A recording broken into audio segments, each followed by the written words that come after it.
Rise for the pledge, please. Mr. Tripp, could you lead us in the pledge, sir? I pledge allegiance to the flag of the United States of America and to the republic for which it stands, one nation, under God, indivisible, with liberty and justice for all.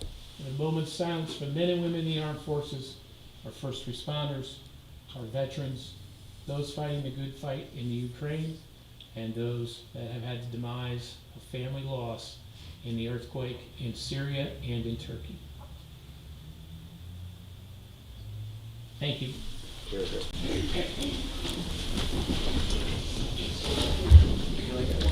Next, I'd like to reconvene the town council. I'd like to reconvene the Board of Finance. Okay, do we have any public comment?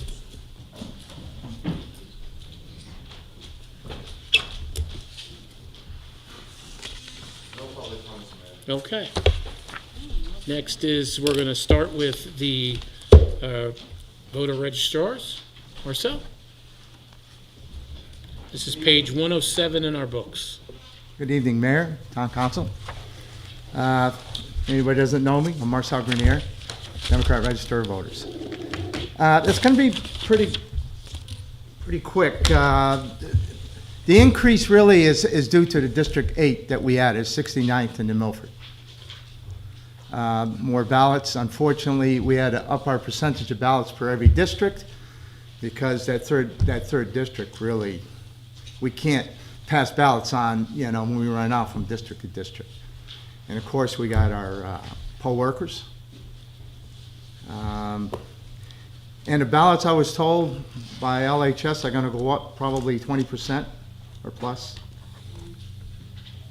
The IVS machines and the tabulators, the maintenance on them also went up.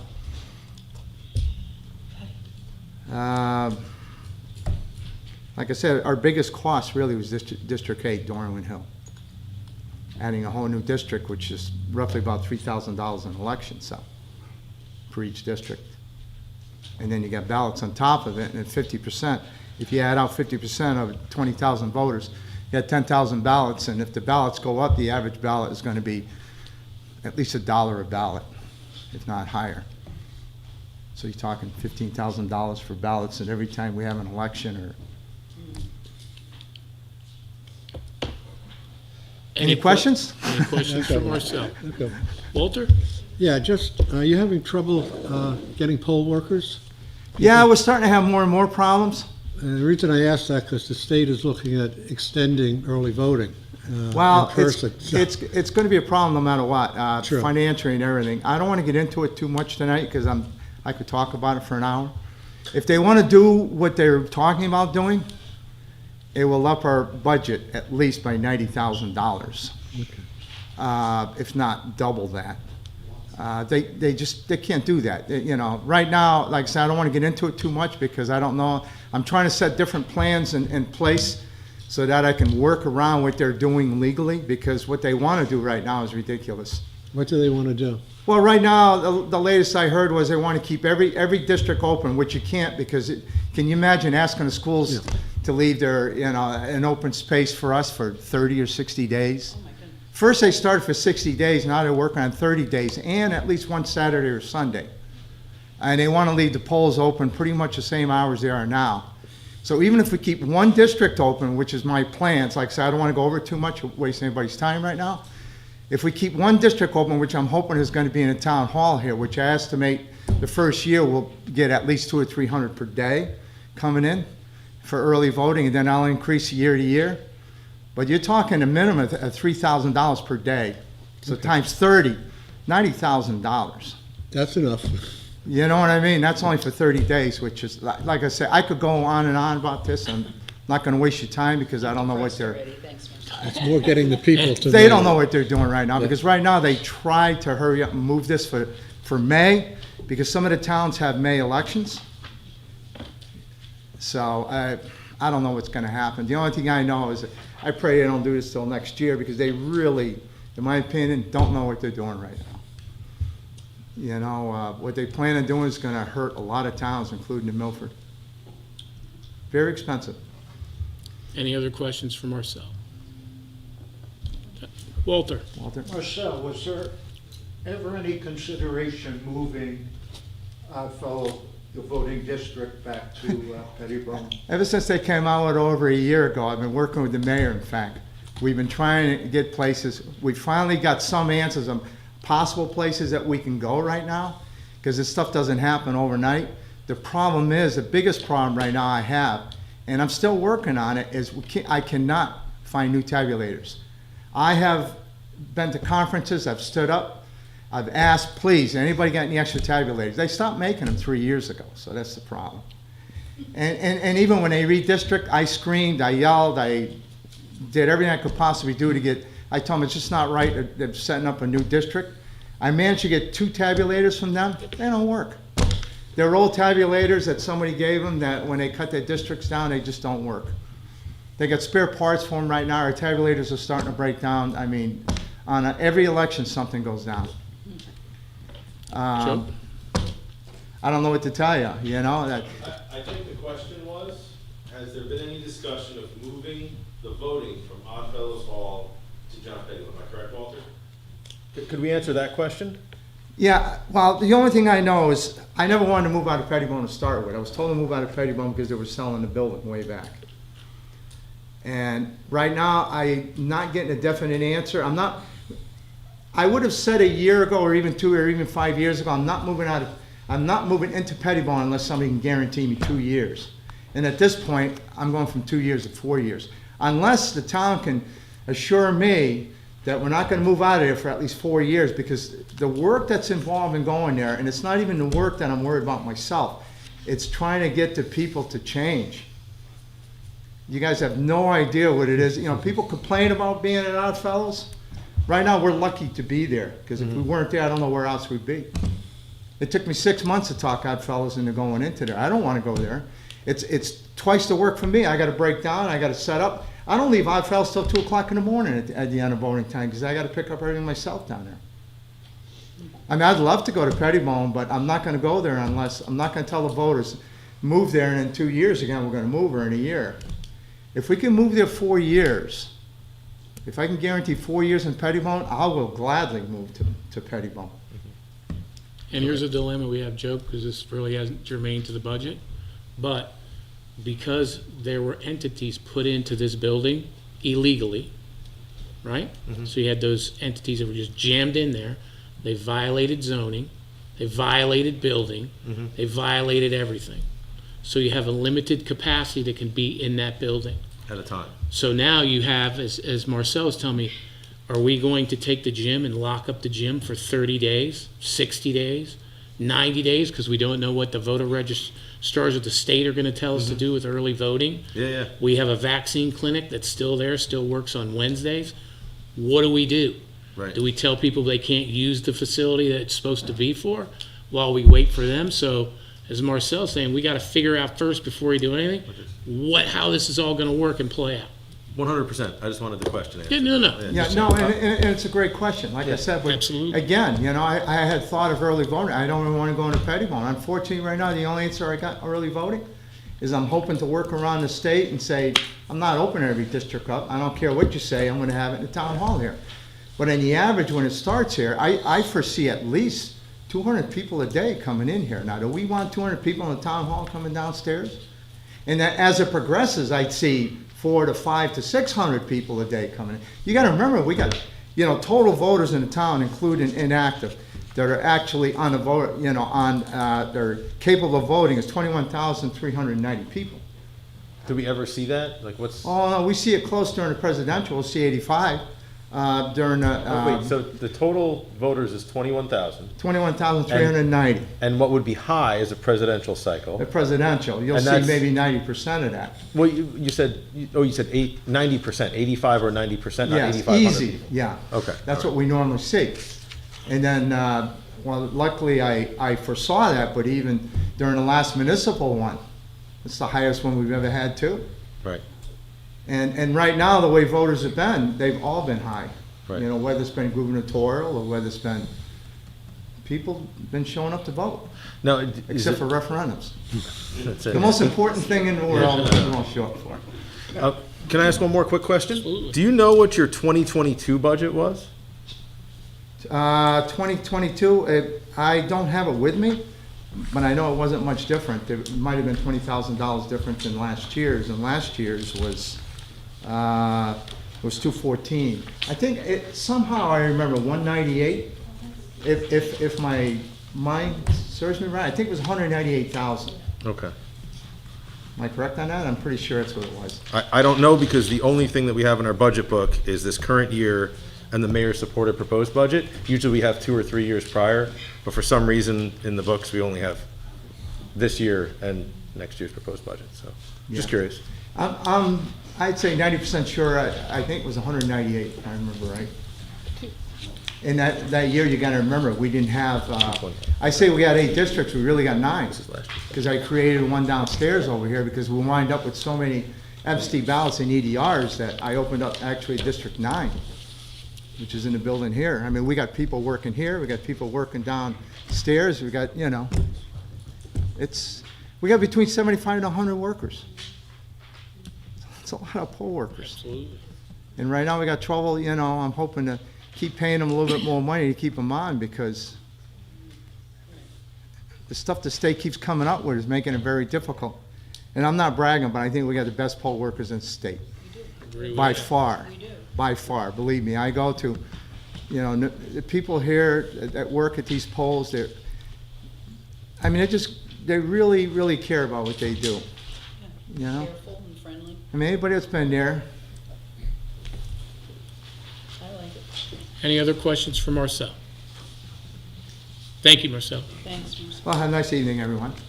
Thank you. Next is Brian, tax assessor. And we're going to start with the revenues. Brian, after your presentation, we'll start with the revenues for the books here. Yeah. So that's page 8.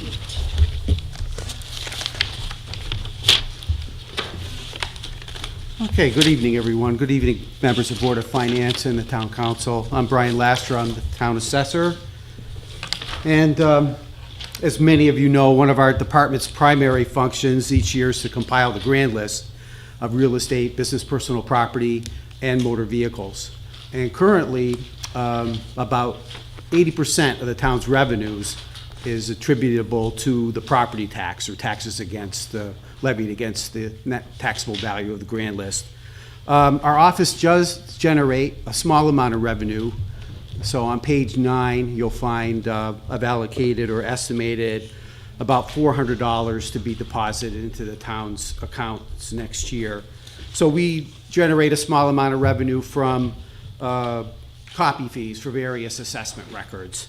We've seen a slight decrease over the last few years as real estate professionals and taxpayers take advantage of our presence on the internet. So they can go on the internet to our GIS site or our real property valuation site and download documents that they may need and not have to come into the office. So moving on to expenditures, page 83, the budget book.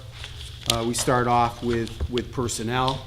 So we run the office with a staff of 3. There's myself, Jill Coolbeth, and Mary Zullo. We maintain information on approximately 13,500 real estate accounts, and then we value annually 2,700 personal property accounts and approximately 26,700 motor vehicles. We also process about 800 ownership transfers each year with respect to real estate. We process 392 tax abatements for elderly and the disabled. And then we also process about 98 firefighter, emergency responder tax credit applications each year. And then finally, we probably write about 3,000 certificates of corrections to assessments, and those are mostly motor vehicle related as people dispose of motor vehicles throughout the year.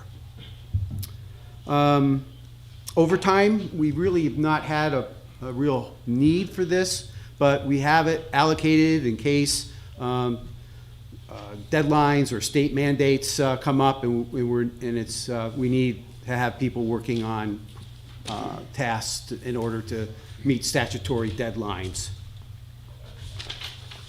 The next page,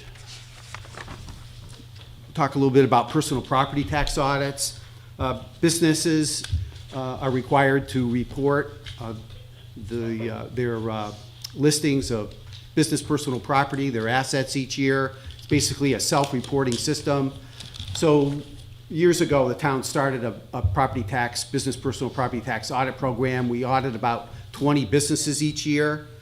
The audits are completed in accordance with Connecticut General Statute, which provides for a 3-year review of personal property declarations. And audits generally generate tax revenue. We're wrapping up our 2021 grand list audits at the moment, but in 2020, 2019, and 2018, we generated about approximately $30,000 in additional revenue from mistakes or discoveries we found in examining personal property declarations of business. And one of the good things about audits is business owners and property tax professionals become aware of our audits, and compliance actually improves. We'll get questions from accountants on how to deal with certain assets or certain situations. So audits I think are a good thing from a compliance standpoint. So we allocate about $10,000 each year to audit 20 business accounts. We also have professional dues and training.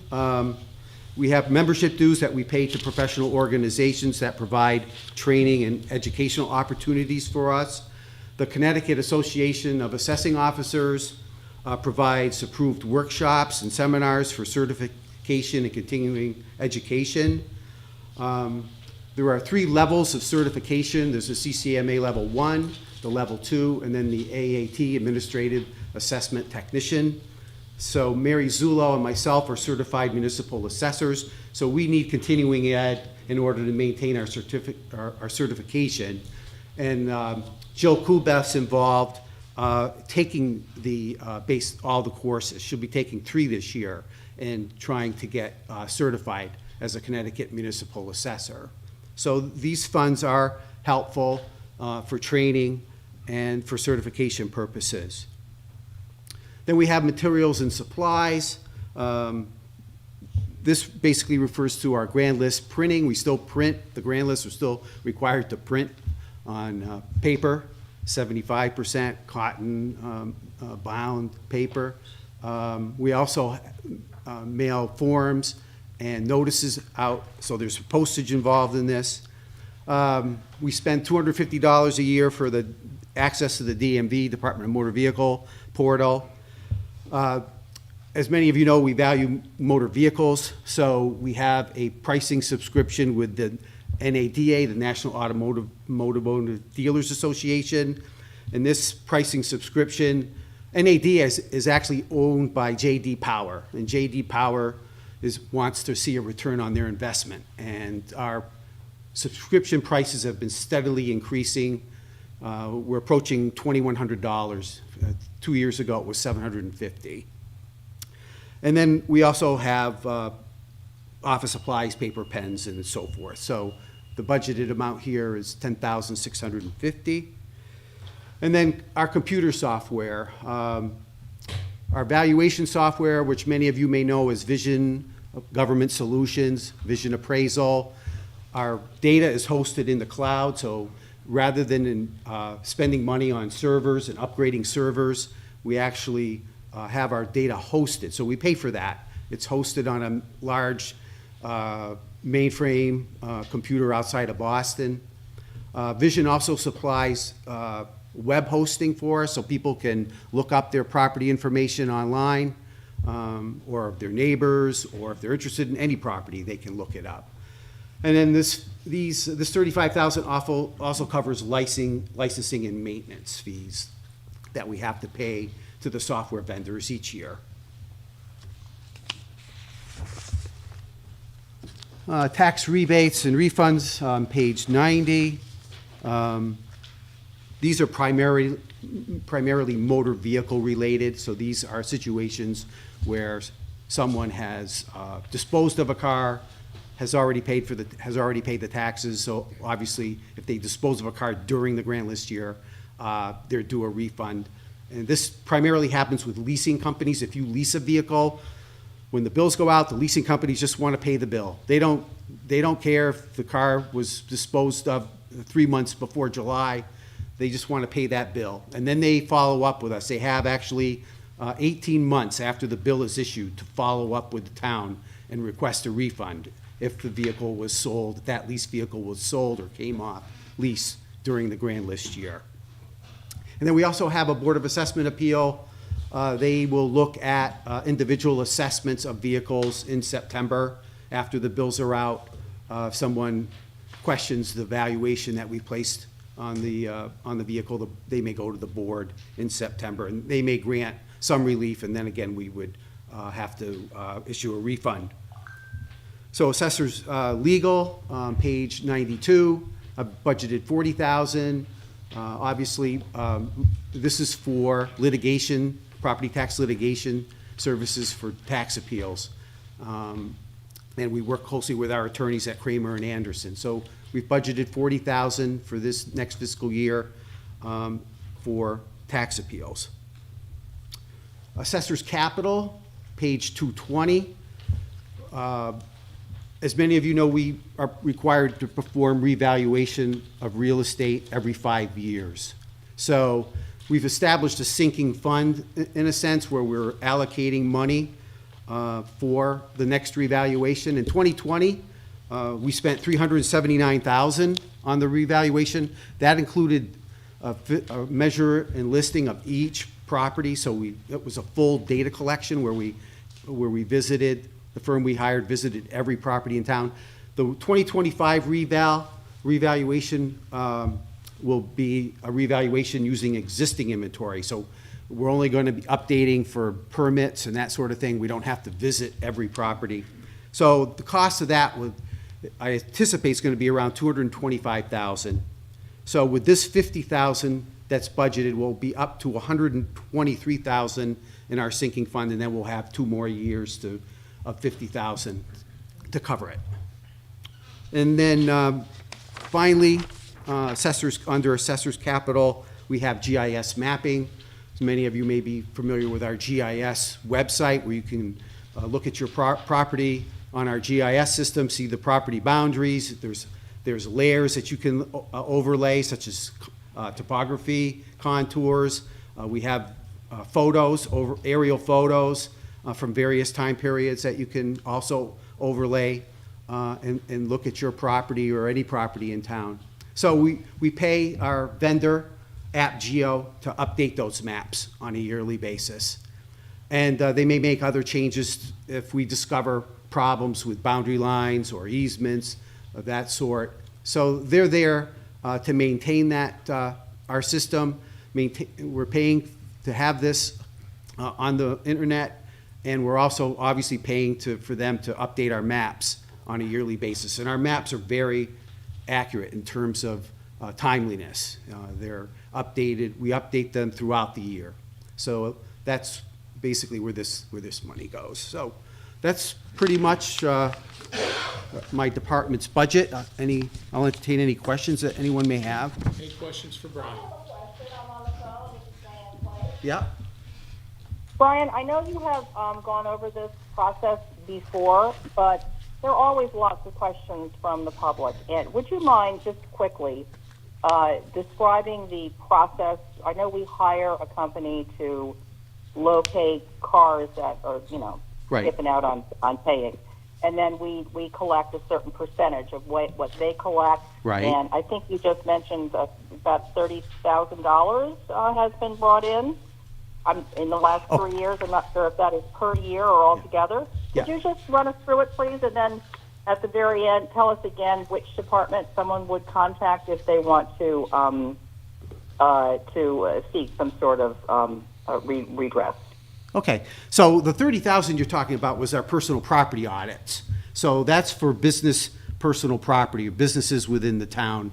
And then so the question, I think you were looking more towards the program we're running. Motor vehicle. Yeah, motor vehicle. So we have a motor vehicle. All motor vehicle, yeah.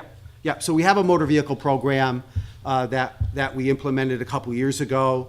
With COVID, we're seeing a lot of out-of-state plates within town and permanent residents. So yes, we have a private, licensed private investigator that's been working with the town over the last couple years.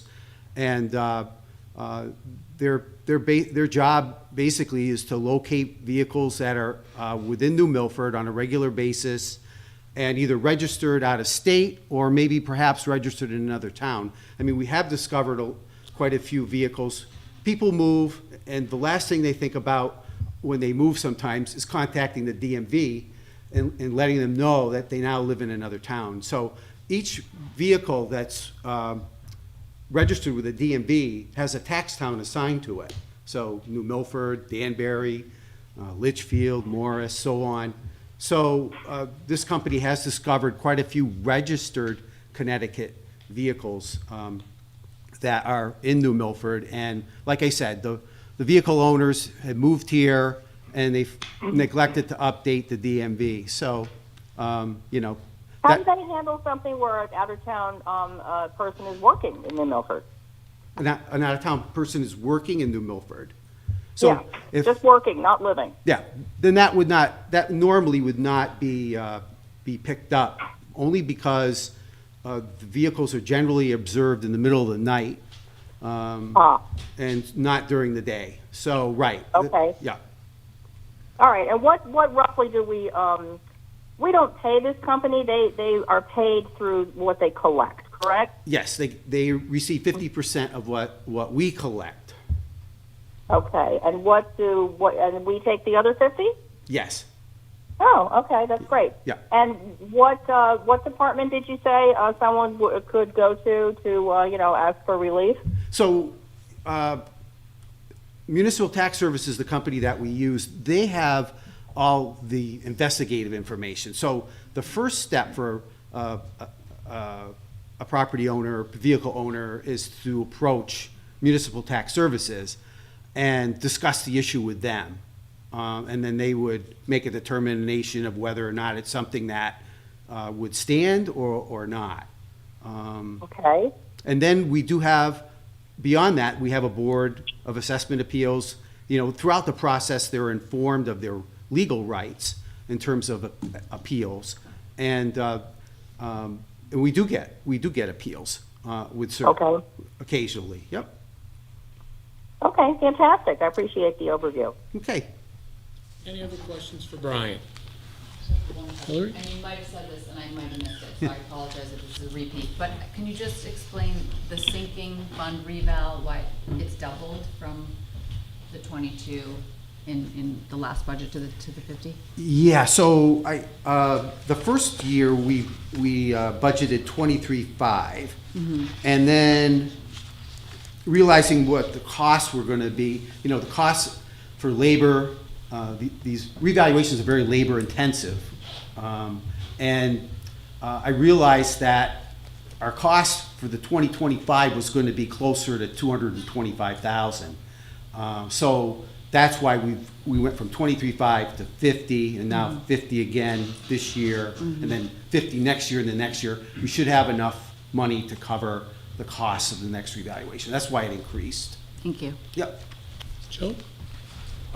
So, on the topic of the motor vehicle tax again, and the business taxes, Yes. but the motor vehicle first, Uh-huh. what percentage of our property taxes collected are motor vehicle taxes? About 10% right now.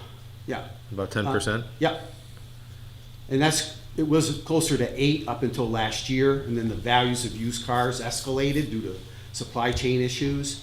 And we've seen a little bit of a drop this year, so, but not a major drop. People think as cars get older, in the old, in the way it's usually worked is the cars get older, the values drop 10 or 15% a year. So they are down this year, but not that much. Right. Yeah. I mean, it makes perfectly good sense. I was just curious what. Yeah, what that personal is. property is about 8%. Business personal property, the total grand list is about 8%. All right, so business personal property is 8%. Yes, and So- then motor vehicles, which is personal property, but it's registered motor vehicles is what's on the grand list. Okay, so All right, so business personal property Yeah. is about 8%. And now, does that include like things like heavy machinery at Kimberly-Clark and like? Yeah, it does include, but however, there's a manufacturing exemption program for manufacturers like Kimberly-Clark. Okay. So a lot of their equipment is actually exempt. Huh. It's because the state implemented a manufacturing exemption over 20 years ago.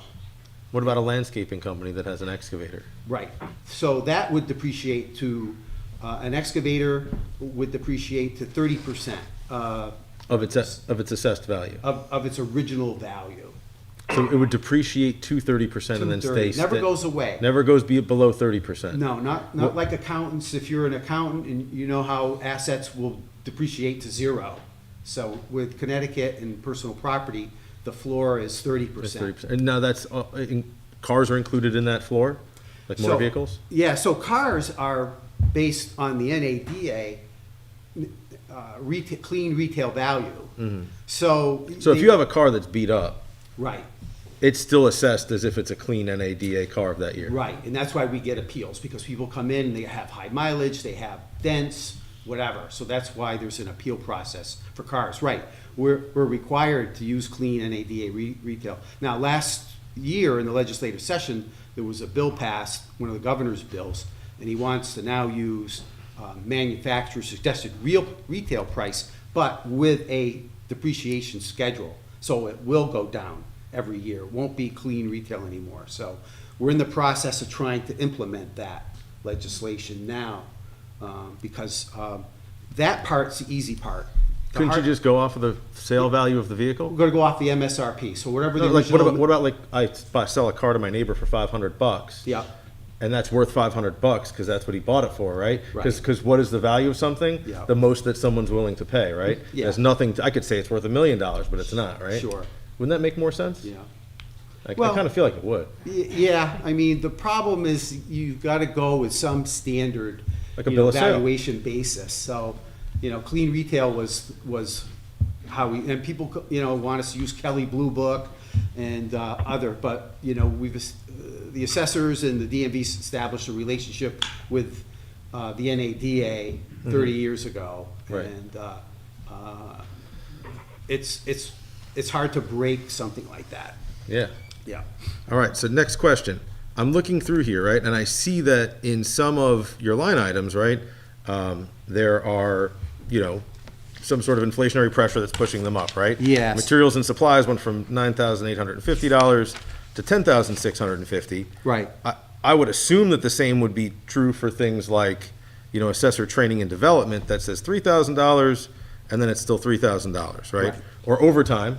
I assume your department got raises this year, unless they're terrible. They seem pretty nice to me. Yeah, right. I think everyone gets a raise, right? Yeah. Shouldn't we see some sort of increase there as well that would also be reflective of inflationary pressure? Yeah, so the overtime, we haven't had to use it, so I've just been running that number flat. It's there in case we run into a problem. So, but you're right about inflation. I mean, you can see some of the comparisons, like for example, in my software, last year I paid $94.26 for Vision's cloud hosting. This year I'm going to be spending $10,557. So we're seeing that, and then postage is up. Our vendor QDS, which does our grand list printing and supports the software that we use, their fees have gone up. So we are seeing the inflation there. Our costs for courses have not really good. changed. Yeah. Great. What about on tax appeals? Have you seen an increase in the amount of appeals this year over last year? No, we 'Cause just you have. had a reval last year, right, or the year before? We had a reval in 2020, 2020. and we've got a couple from those that we're still dealing with. Mm-hmm. Yeah, but no, there haven't been any tax appeals since the 2020. We've just had a couple that are dragging out. Right. And we're working on. And the 40,000 that you budgeted for that sufficient? I think so, because I did need to come back to the council and the Board of Finance about a month ago and ask for additional monies for this year. So between that and this, I think I'm good. Okay. Yeah. Any other questions? Thank you, Brian. You're welcome. Next, Nancy, tax collector.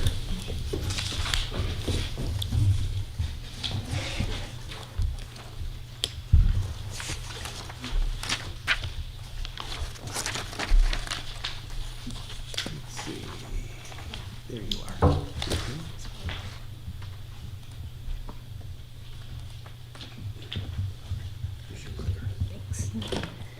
Good evening, Mayor, Town Council, and Board of Finance members.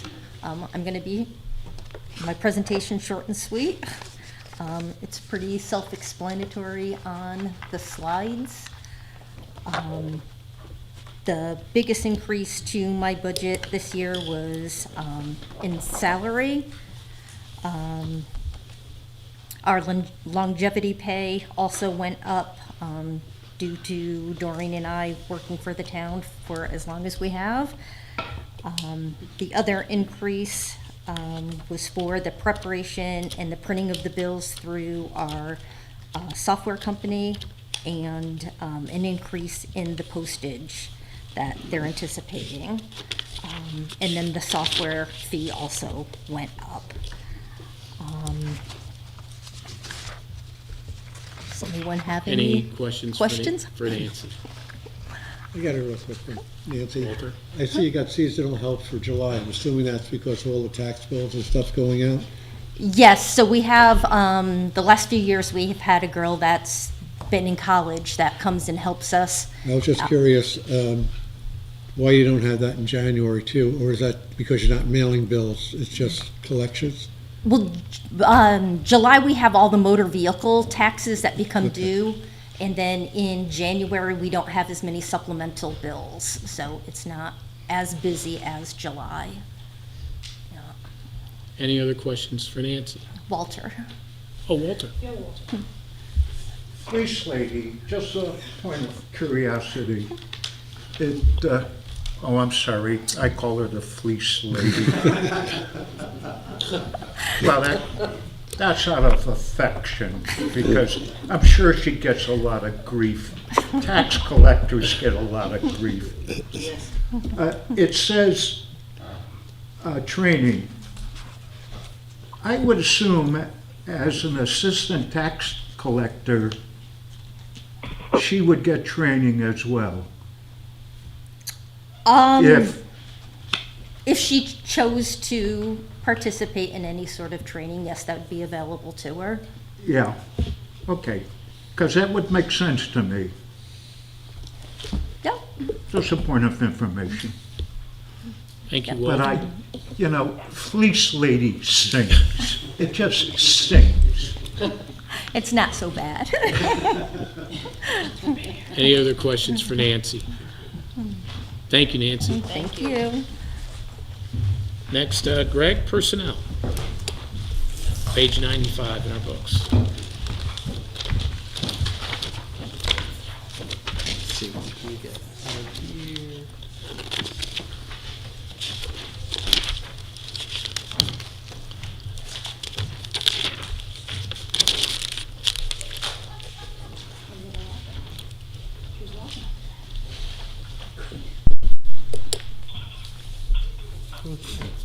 So, good evening, Town Council, Board of Finance.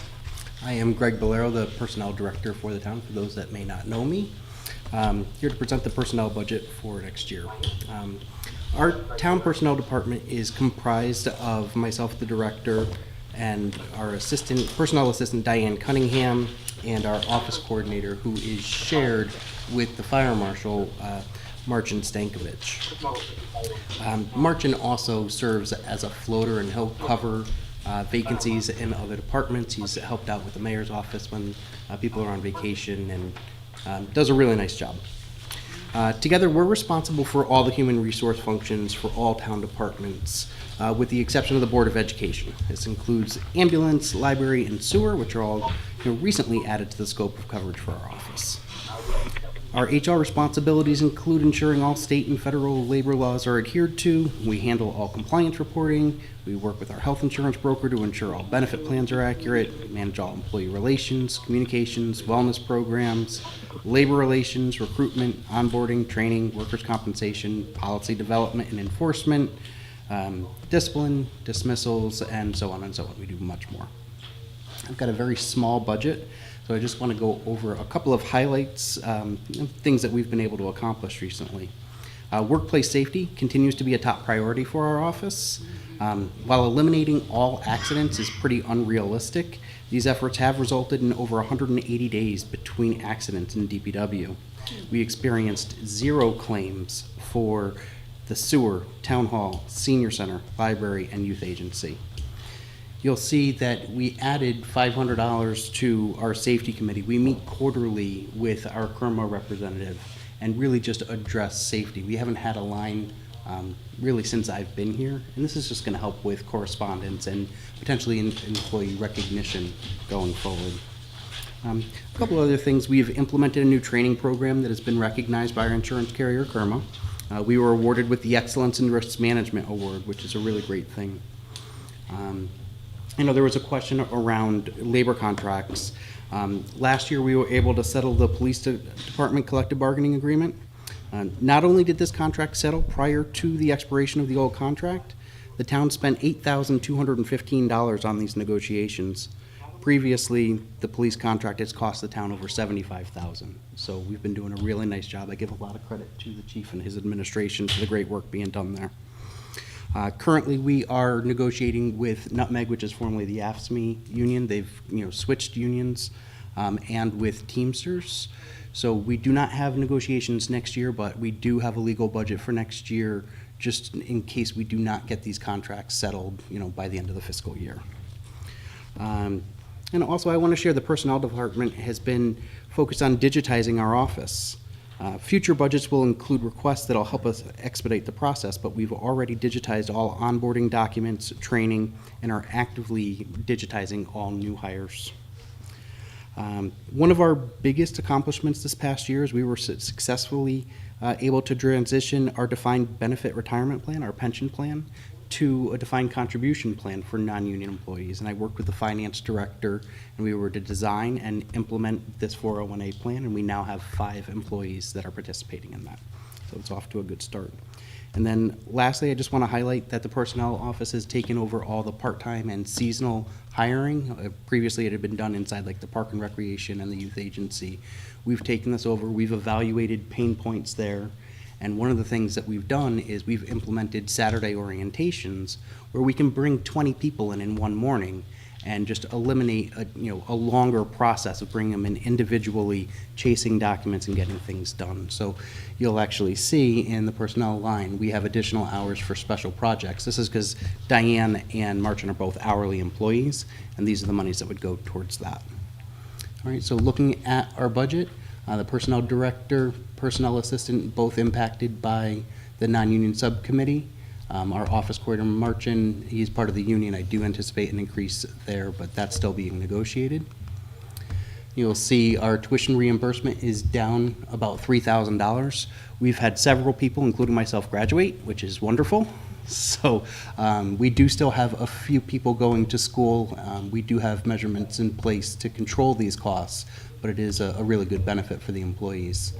Our materials and supplies are up $810. This is just due to an increased cost in overtime and inflation. Our recruitment expense, we're able to hold that flat at $6,000.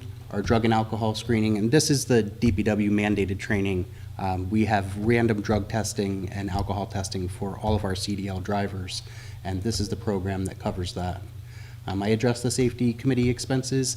Our EAP program and wellness program, we can hold flat at $8,000. This is just a great benefit for employees, and it's really taking off.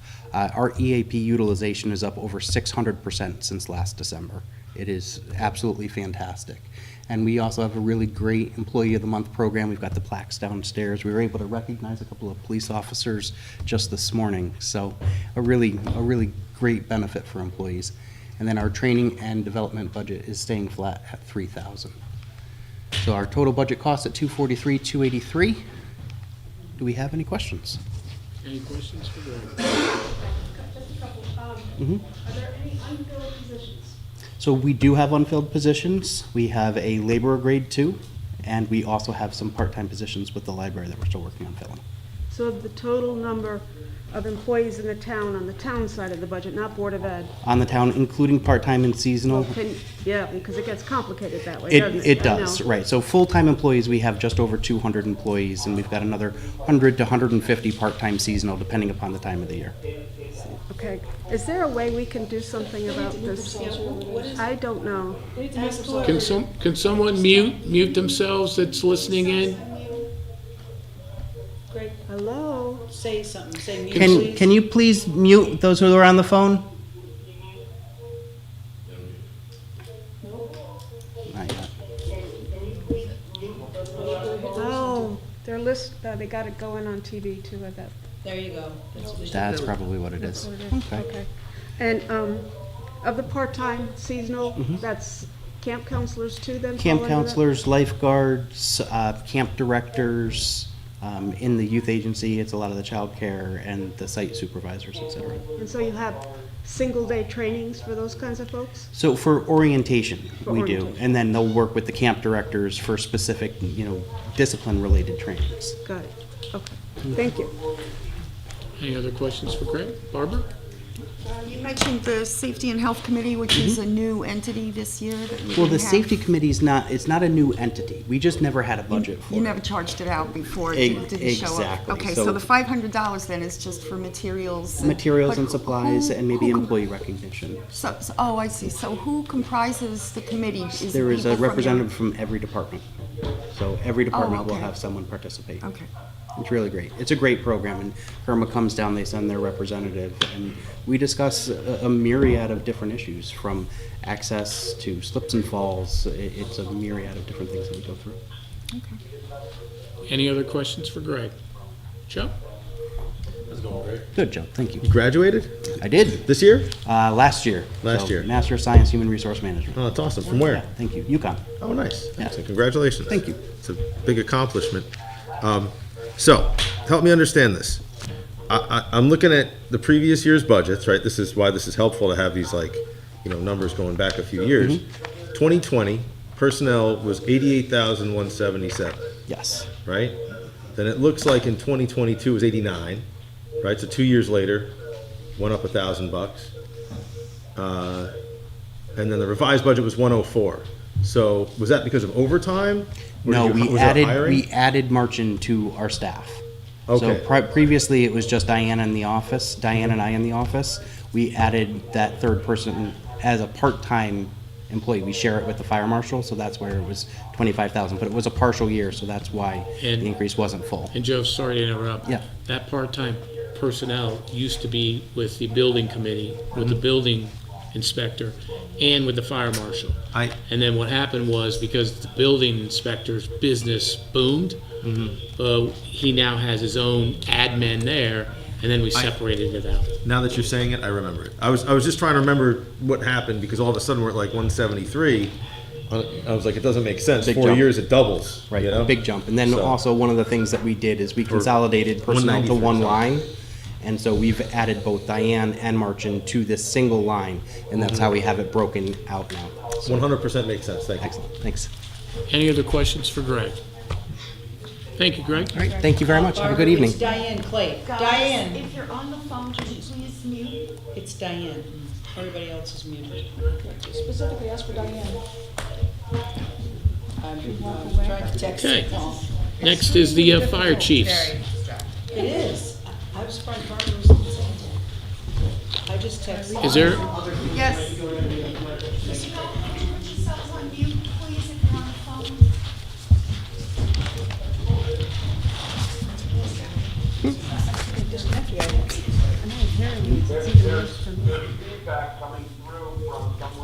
Yes, tell them Correct. we know.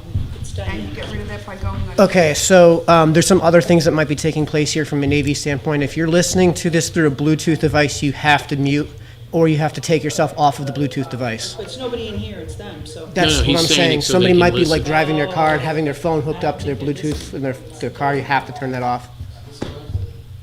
Yeah, I just said that we would disconnect if they didn't text me.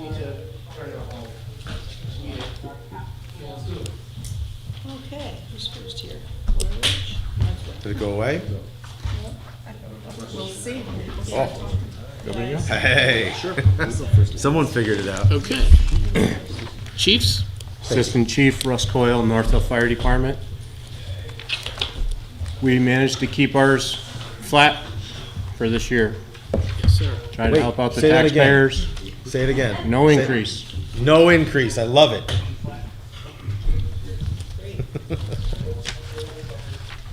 Anybody else? Any questions? Is there anybody? Thank I have a you. question. Yeah. Did you tell everybody else how you did it? Yeah, we work hard and we're trying our part. So did they, everybody.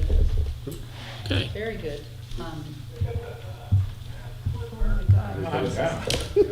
Everybody good with Northville? This is extremely. We're going Okay. to go through each department. So does anybody have a question on Northville? The only thing I was gonna Move ask money around. about Northville, the The other thing I was gonna ask, it's Northville. incredible that Move it's things around. flat. I just had one comment and then a question, which kind of applies to everybody, which is just looking at ARPA funding, which I know it's not related to budget, but just to remember, because I was just, really fine, like, looking at all the expenses and just wanted to see, what the need is and what was filled from ARPA potentially to create some savings. So I wondered, so Northville got 104,714 from I don't have ARPA? that exact number with me. but- Yes, which is, 68% of the annual budget, so it's a really big influx. But I know that it was used for specific things, like gear and all that Correct, kind of around stuff. gear. So I'm just wondering if there was anything in here, like truck maintenance, the radio, any of those costs that you reevaluated and saw, like, oh, we could create savings there. No, those we went through and that's really what it is. The extra turnout gear was to have additional for our members, so when we have an alarm, the stuff gets trashed, we're able to still maintain our job and take care of our people that are counting on us. Yes, there's no savings there. Thank you. I was really sort of asking for everything, everybody there, yeah. I actually do have one now that you brought it up. Thank you. Sure. There still is a capital line item in here, $315,000 as an annual capital request. That's correct, and that's for all three departments, and that's for apparatus and apparatus only. Correct. And apparatus is going through the roof, so we're trying to keep up with that, and that's why we came in with the 315 for this year. And the previous year you were at 270. Correct. Okay. Okay, any other questions for Northville? Next is Waterwitch. Good evening, Mayor, Town Council. My name is Kurt Elsesser, Chief of Waterwitch Fire Department. I wanted to hit on that. I wanted to say thank you for the funds for the ARPA. Our ARPA funds went to the washer and dryer, which increased the life of our gear, which is $4,500 a gear piece, each fireman. We got a Vortex tripod system for rope rescue. We got 2 sonar side scan for both our boats for water rescue. We got an airbag lifting system for heavy duty trucks, buses, DPW vehicles, larger. And we also, the 3 departments received a Class 8 burn building, which was $420,000. So without the ARPA funds, we would have increased the budget to $35,000. But last year we actually decreased 2%, which was awesome because of the ARPA fund. As the town continues to grow,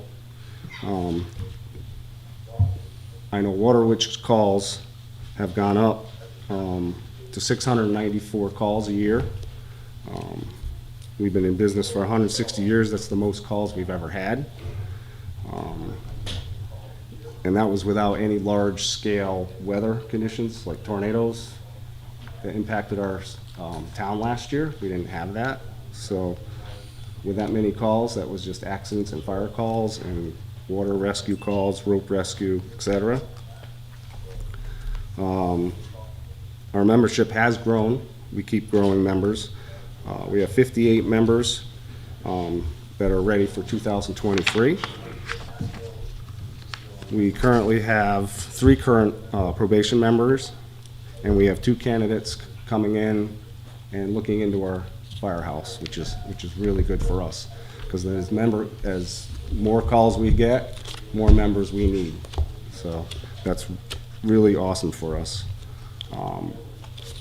We got 3 new trucks last year. We got a Rescue 22, heavy-duty rescue capabilities.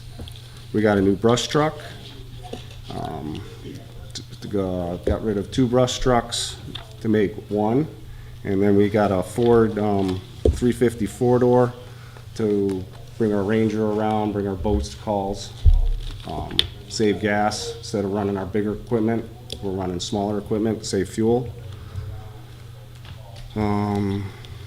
As the town gets bigger, we're gonna have more condos. There's a lot of commercial proposals coming in, so that's gonna add to our call volume also. Like I said, we had 695 calls last year. We had 12 members per call, day or night, go to those calls. The average response time to the call was roughly 4.45 minutes as we signed on and went to the call, and the average time of call at the scene was about 45 minutes. We've had 15,000 overall man-hours in training and community service. I want to hit on the town's ISO rating. We went from 4 to a 3%, which saves 12% on commercial taxes, which is really good for the town. Last year budget was $225,925, which was a decrease of 2%. Thank you, Mike. That helped us with the ARPA funds. This year we're asking a little bit more because of cost of equipment. Physicals are on a rise, and we also are gaining members, so that's going to cost more to get our membership through. We need new batteries for our Hearst tools, and we want to go to a lunar system, which is it's a thermal imaging camera that we can track our members, either if they're in the woods or inside a fire or out in a lake. We can know exact location where they are at all times. And we're constantly going to pursue grants to save the taxpayers money on equipment, clothes, any way we can. Like our fire truck, our aerial, we want a grant for that. And our budget, you want me to go line for line on the Does budget? anybody have any questions? Anybody have any for the questions chief? on that? I have a few questions. Yep. A few different questions. Yeah. So you said 45 minutes on average at a scene? At a What scene. about afterward, putting everything back? and getting back? Yeah, that's another half hour, 45 minutes also getting back, putting the truck back together, filling air packs, Right. washing gear. So that's where that second set of gear for our members is very important. So they can just swap out gear and put it in the dryer. Because the dryer we have, it takes a full day to actually wash the gear by the time you wash it. And then it has to go into a special dryer so it doesn't dry out the threads. So it's not like a dryer at home. It takes a long time for it to dry so the threads don't wear down and the material doesn't wear down. So that's the reason why second set of gear is very important to all the departments. Got it. So how much does it cost to outfit a member to be? Helmet, gloves, jacket, everything, roughly about $6,500. Per person? Yeah. Okay. We wrote 45, but that's jacket and coat, Right. liner, inner liner, gloves. But in the boots are every 10 years. So. Got it. Okay. And then your training line didn't change, but in the future, it may go up because you might do more trainings in town because of things that we have just taken care of. So, but then you'll also have a revenue side, we're hoping, from other communities? Yes. Is that right? Yep. Okay. Yep. So do you know when that might be happening? Not exactly, no, not right off. Okay. Right. Just thought maybe. Yeah. Okay, and then With regard to the fire district downtown, Mhm. a lot of questions about that. If I Mhm. pay my taxes, why am I also getting a bill from the fire department? Can you Yeah. explain that, please? That's the association who technically owns all our vehicles. Okay. So that helps support maintenance, the maintenance of hydrants and the lights in the fire district, the street lights. Right. So that maintains all that. Okay, and So then, that's in their budget. got it. So that's So in that's their- why they get which taxed. we never see that. So roughly how much is that a year? That I can't tell you because I'm not on the association. Okay. I'm just the fire department. So the Just- fire association is separate from the fire department, and they maintain the hydrants and the lights in our trucks for us. We sign everything over to them. It's it's kind of a Interesting. weird. So the town does not own the vehicles? Excuse me? So the town doesn't own the vehicles, the fire association owns the vehicles? Correct. Complicated. Okay. We buy them and then It's always been that way from. I know, I'm just trying to understand it. Okay. Thank you. And Any then other I just questions? wanted to clarify, part of the surplus was 50,000 towards the fire department for vehicle upkeep. But that's to the departments, not the association. That's Correct. that goes to the capital fund Okay, for the 3 departments. okay. So we run I think it's every 4 years, vehicles up for replacement, depending on the age of the vehicle. Yeah. And Northville is coming up next. So they're currently working on a pumper, single engine pumper. Got a surplus, Joe. The surplus funding. Got a surplus. The money that we spent last Monday? Oh, the money that we spent last Monday. 50,000. Right. That goes to the fire association. No, No, that goes to the capital. that goes into That the goes to the capital, trucks. which is for the three For the departments. 3 departments, because we lost money, 3 years ago? Last We year, lost you took money away 30,000. from us. We lost and the mayor 30,000, correct. Got it back in there plus an extra 20, I believe. Because the price of vehicles are so expensive. The- Fire trucks are going up 20, 30, 40%. And getting another. So we truck. put 50,000 in from the surplus, and we're still increasing that line item by $45,000. So that's an extra $100,000, $95,000. Correct, because they're on a Okay. rotation of vehicles. So, And we actually postponed a year on that vehicle. So instead of being due next year, it's gonna be the year after, so we can gain more money in the funds to pay for the trucks. And what vehicle is that? That's gonna be, what's that, 106, engine 106. Okay. Is your fire department part of, is like Northville, right? Is Correct. Northville part of the fire association? Negative, No, okay, so you own your own vehicles. correct. Okay, all right, that's why there's a truck Same as maintenance line. Gailensville. I got you. They don't have a truck maintenance line though. Okay.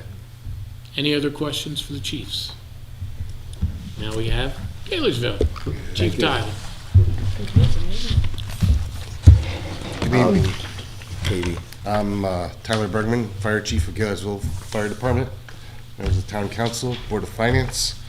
Our budget, unfortunately, has gone up based on 2 significant needs that we established. Our budget request that is $238,000, $169,000. The 2 significant reason is significantly increased is because we identified that our extrication equipment that you can utilize on auto extrications, someone gets stuck under a tree, some unfortunate child gets stuck in their toy box, our equipment is no longer able to be serviced on a reliable manner from our vendor and it's throughout the industry. And to get parts, replacement parts, you have to almost go to eBay now, and even that's difficult to do. The second need that we identified is we have an underground fuel tank that we need to get out, remove, and put above ground. Both the extrication equipment and the fuel tank are over 30 years old. The fuel tank, we are a designated emergency shelter in town, and we need to protect the water source, not only for the emergency shelter, but the surrounding aquifer. Any questions for Chief Tyler? Joe? All right. I didn't get to say this before, or to anybody, trust me. I 100% back you guys, right? I want to make that very clear, right? I'm just trying to understand the budget. Not a problem. I also understand that were we to provide these services on a paid-for basis, our budget would explode. Like, my head would probably explode looking at it, to be honest with you, because it would be astronomically expensive, right? I mean, I think we can all agree on that, right? So I'm not trying to be a jerk, right? You don't have a truck maintenance line, so are you part of the? We're not part of the association. How do you maintain your truck? We maintain our trucks under the fire apparatus line item. Okay, so it's just that's the $82,900. Yes, sir. Okay, all right. Just wanted to get that clear. Where's the oil tank? It's The oil tank presently, in the ground. I know. That's why, that's why I asked. I'm trying to get a feel for the Right, the building. if you're familiar with the fire station up in Gaylordsville. Yeah. Is you have the back building, then there's, you have the back building here, then there's the cement thing up above. The fuel tank's like up here. Okay. With the fenced-in area right by the back building. Right, but it's in the ground. It's in the ground. Okay. Do we own that building? Does the town own the building? No. No, you guys own the building? Yes, sir. Okay, all right, that's a bummer. And I'm assuming you've had soil testing done No, we have not had soil testing. around it to see if, because No, we're being proactive as opposed to reactive. The tank's 30 years old, and it's just, we want to be ahead of the game. Right. And get it taken care of as opposed to finding out that the aquifer's, Yeah, because it leaches and then it's contaminated. like, you know, I think a few years ago, there were a couple of gas stations around that, you know, was in the road and they'd excavate also, you know. Yeah. And you guys are close to the river too, right? Yes, we are. Okay. How's that going? I see that areas, I used to like to launch my kayak from. How's the river going? Yeah. Right now, I think we got a significant amount of water in it. Beneficial last hear. year is that the drought from the river end of it, not so much for people wanting to water the lawns, wash their cars, or water in their houses, the wells running dry and such. But from the river end of it, the river was down. No one wanted to really, lack of a better term, play in it. Right. So you didn't have to go safety, because I know that area right there was quite a few people who were washed downstream, let's say, right? I think last year was the only year that I can remember on record in the past, we'll say 10 years, where we weren't pulling someone out. Yeah. And probably in the last 5 is when they came out, they didn't have a happy outcome. Yeah. Well, the people think that it's like a lazy river. It's really not. No, it's not. I mean, you know, I wouldn't launch up far. There actually is a launch up at, what is that? The hydroelectric dam, just north of you guys. But that stretch from there to Gaylordsville is actually pretty treacherous in a canoe or a kayak. Yes, I was in the river last year doing swiftwater rescue, and it was, even though the drought was occurring, it was still moving. Yeah. All right. Thank you. Any other questions? Lori? This is just, again, general, sort of for everyone. I'm just trying to, again, make sure. So ARPA funding had 75,000 for radios. Actually, go ahead. No, you can, and then I'm going through here, so I just wanted you to explain, you know, when you have your own line item for radios, you know, there's 12,000 here at Waterwich, 6,000 Northville, you know, so just maybe we could understand what that is versus the 7,000. I want to understand your question. Sure. Is for ARPA funds that the Gaylordsville Fire Department received was actually like 192,000. And what we did with that 192,000 was we upgraded our radio system that we can talk to anywhere in the state of Connecticut, anywhere in New York State, pretty much anywhere. So in the time of a disaster, Gaylordsville Department, with the rest of the departments, is a significant resource. All our apparatus have the capability to do this, and we have 23 portable radios that also have that capability. And looking at the news and such, you notice that more and more you're calling upon resources that are not only fairly close to your community, but you're reaching. Right, and the ARPA funding for Gaylordsville was 312? Yes, sir. 420? Yes, Yeah. ma'am. So, but that portion that you just said was just about that 192 very was- incredible radio system. Yes, with the That radios. we got, and that's different from these line items, that's radio replacement, those are So, different I think I things. could help you out Yeah, with yeah, yeah. the line items. We still have to maintain the radios that we have, send them out for repairs. Yeah. Program changes sometimes, so some of that factors into that, but just pagers for incoming members is where our line So it's a items are different for that. system. Thank you. Katie? Just a quick question. So now that you have these radios, you're all able to communicate with each other as well as, of course, anywhere else where you're needed. But this now makes it a much surer thing that you're all able to hear each other when you need to in any time, but mostly an emergency, obviously, right? Yes, it enhances our capability. That's right. Good. That was Any- sort of, that was the question, was that ARPA fund, was that system then gonna bring the cost down annually? You see what I mean, so that, To kind of answer, if you were to look at our line item from last year, Yeah. just on the radios. Right. Is last year, I believe it was $19,000, around there. And this year, our radio line item has dropped down to $3,000. So a Okay. savings of approximately $16,200. So we incorporated the ARPA funding into our budget. right, but other departments went up. Okay, I gotcha. And It's not just for the edification for the public, so a couple things. Joe hit on it just a little bit, so let's take the budget that we have today. If approved by the taxpayer for all three departments, $827,144. Then the equipment, because we need that when we go to a fire, by the way, right? So you need that. That's $325,000. That comes to $1,152,144. Now, for those that like to do a little bit of their own investigation, go take a look at Torrington. Go take a look at Danbury. You're talking $6 to $7 to $10 million a year to operate fire departments. This seems like a pretty gosh darn good deal to me. And thank you guys, by the way, for all your efforts. Question I have for you, because we're talking about ARPA funding. So what's your world now like, chiefs, with this ARPA funding that probably would have been more than likely put into this budget, which would have raised the taxes on the taxpayer? But what's your world like now with the equipment that you've gotten with this ARPA money? How has that helped your departments? It's not so much about help, it helps our departments definitely, but I think it helps our community in the town of New Milford and the surrounding communities also. Our focus is the town of New Milford, but it gives us a resource for the surrounding communities to be called upon. We, within the past, we'll say year, we went up to Kent, and we were able to deploy our swift water rescue equipment that we have in Gailersville, and it didn't have the outcome that we wanted, but because the equipment that we were able to get through the ARPA funding and such, we were able to effect a rescue in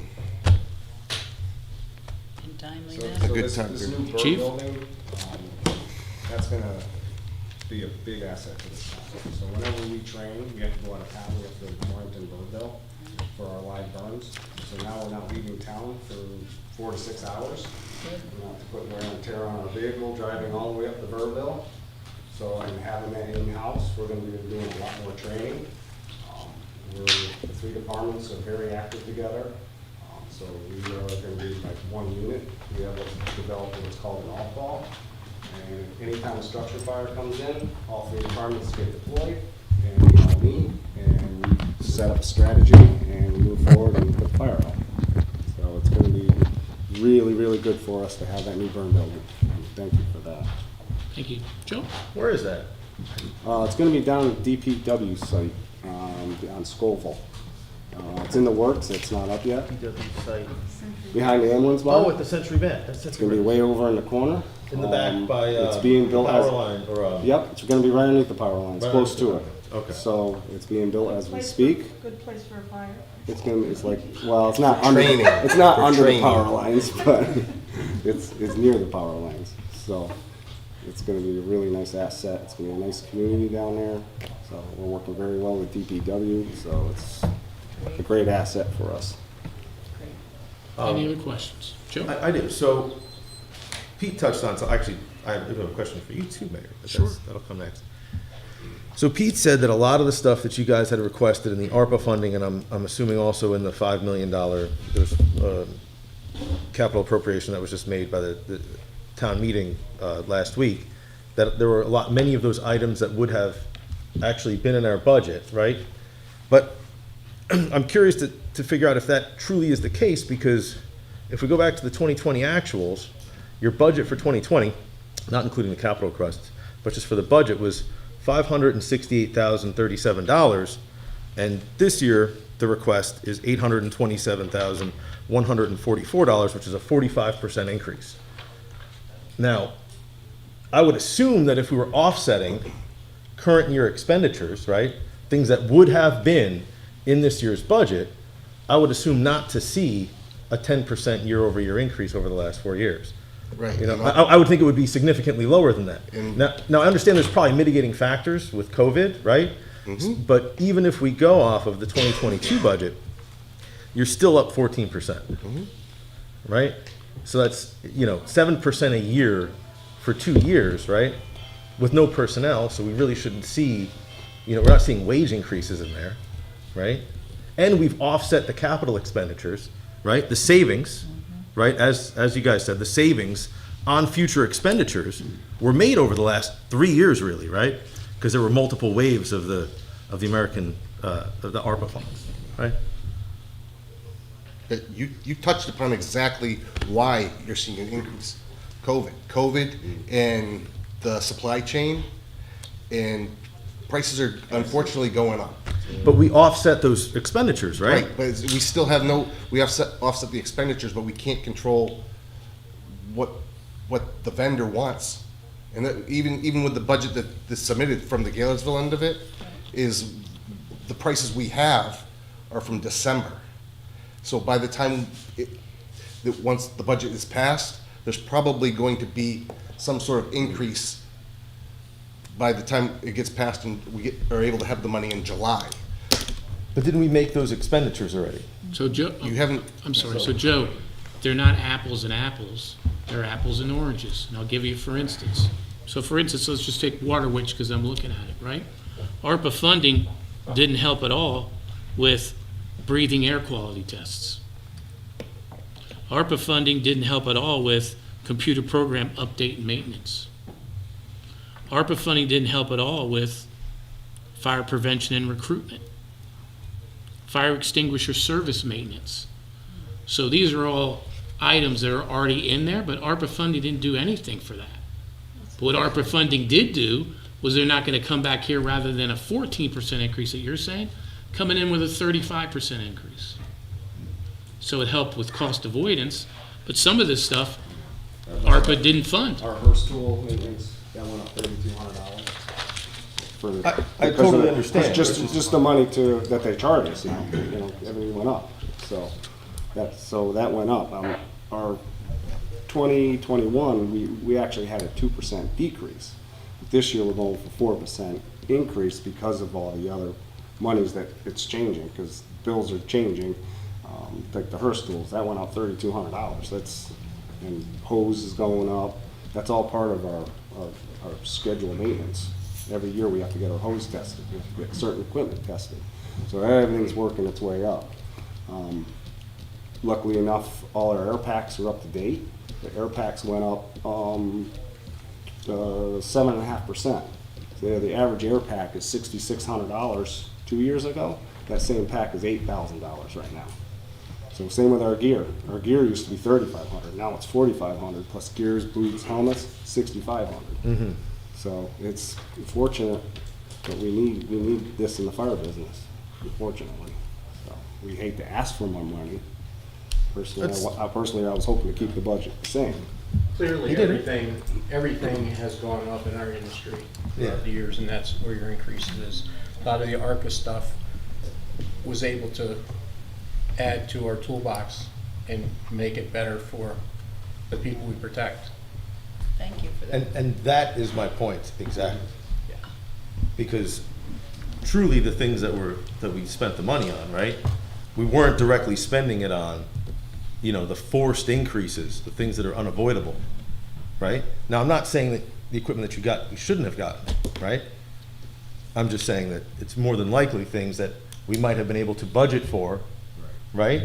Correct. For 3 or 4 years, So- like we do with putting some money aside for gear and for bring that trucks, up, right? Our horse tool failed. We had a hydraulic system, Mhm. and it just happened to come in time when because that would have been in our budget, and it would cost $35,000 extra in our budget this Mhm. year. Yeah. So luckily enough, we We got got it. that money, so we Yeah. didn't put that in our budget this year. So That would have been in the it worked out budget. Perfect. It would Absolutely. have been in the budget because that was going to be next year's line item, believe it or not. But it failed this year. Not failed, but it was almost failing. So we were like, perfect time. Let's put in for it. So that saved the town a lot of money, $85,000. Katie? I just want to say, you're talking about what was fortunate and the value. We're very fortunate that the three of you and the rest of the people in our fire departments are able, willing to do it. And I can't imagine where we'd be. Joe mentioned the approximation of whatever it might cost us, but it would be far more than that. And I don't think that anybody in this town would begrudge the fact that things go up, you have no control over. But we want you to be there when we need you, and thankfully you are. So I appreciate it, and I support your budgets. And thank you, thank you.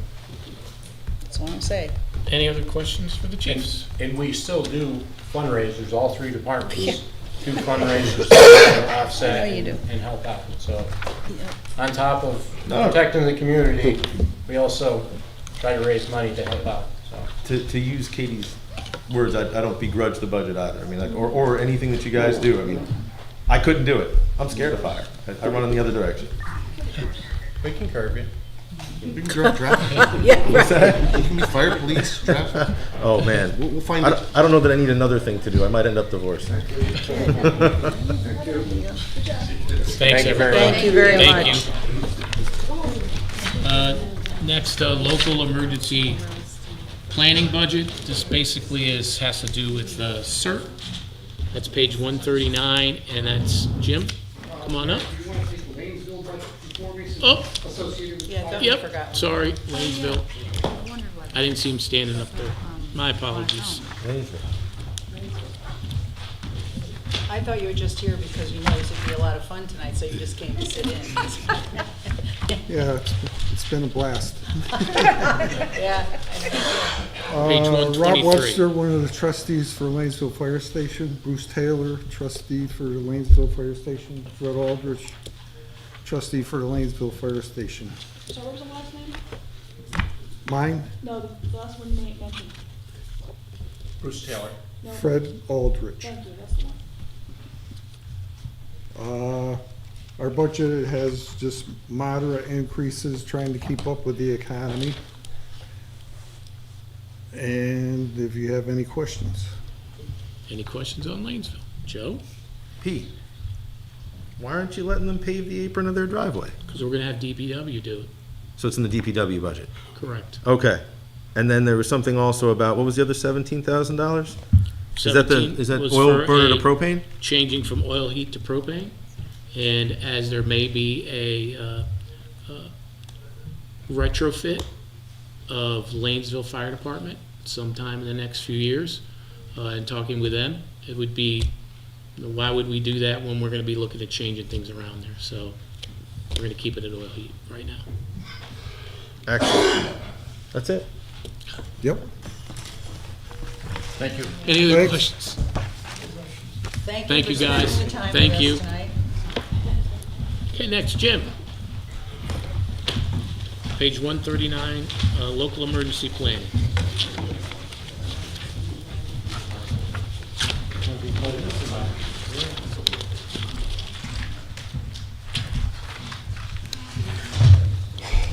Good evening, Mayor, Town Council members, Board of Finance members. My name is James Furlow. I'm the Emergency Management Director for the Town of New Milford. I'm here to talk to you tonight regarding the Local Emergency Planning Commission's budget. That's what LEPC means. Basically, we're here to develop and implement energy action plans and emergency action plans for the town, inventory our emergency equipment for the town outside of fire department, ambulance, et cetera. We have a whole bunch of other equipment associated with that. Develop evacuation plans. A lot of this stems from the old hazardous materials requirements that are out there. And unfortunately, there is an event in Ohio that everybody sees why this is absolutely critical to have up and available in discussing on all of this. So with that, that's primarily what we're looking with. How do I go forward on this? So which button do I push up here? Okay. Forward, backward, red thing is a Pointer? pointer. There you go. This is going to be really easy here. Again, I became Emergency Management Director, and with that, I took over the LEPC. It used to be underneath the Health Department's budget, with Mike Crespin doing that. So we are back into a regular schedule finally this year. We took a 2-year sabbatical almost because everybody on that committee had to focus on COVID and COVID emergency response as well as recovery as well. You're talking about hospital personnel, fire department personnel, police department personnel, et cetera. We were all a little bit busy working on emergency management requirements versus going back to planning. We were actually in the emergencies at that point in time. Some of our membership changes will need to be made in the future. A few people have retired, people out of Kimberly-Clark. They've done changes at the hospital, so we're going to be looking for new individuals to cover those aspects of the community. LEPC is not just a town organization, it is a community-wide organization. It is there for the general public as well as all of the different industries and things like that that come into play. Our budget has been $4,000 for the last several years. I'm planning on keeping it at that particular level. It's there to deal with emergency action plans. Potentially next year we'll get into a region-wide and or a town-wide event. We'll create a drama event for this and do a training that way. I don't know whether we'll go with the hospital. We've done one in the past with the Chestnut Grove, I do believe it was, where we worked with the elderly on doing a full-scale evacuation plan, et cetera. These are the type of things we tried to do. Coming up this year, because they let it skip due to COVID, we're going to have to do the local emergency planning operations plan. That's a revamp that's very big. It's a 200-and-something page document.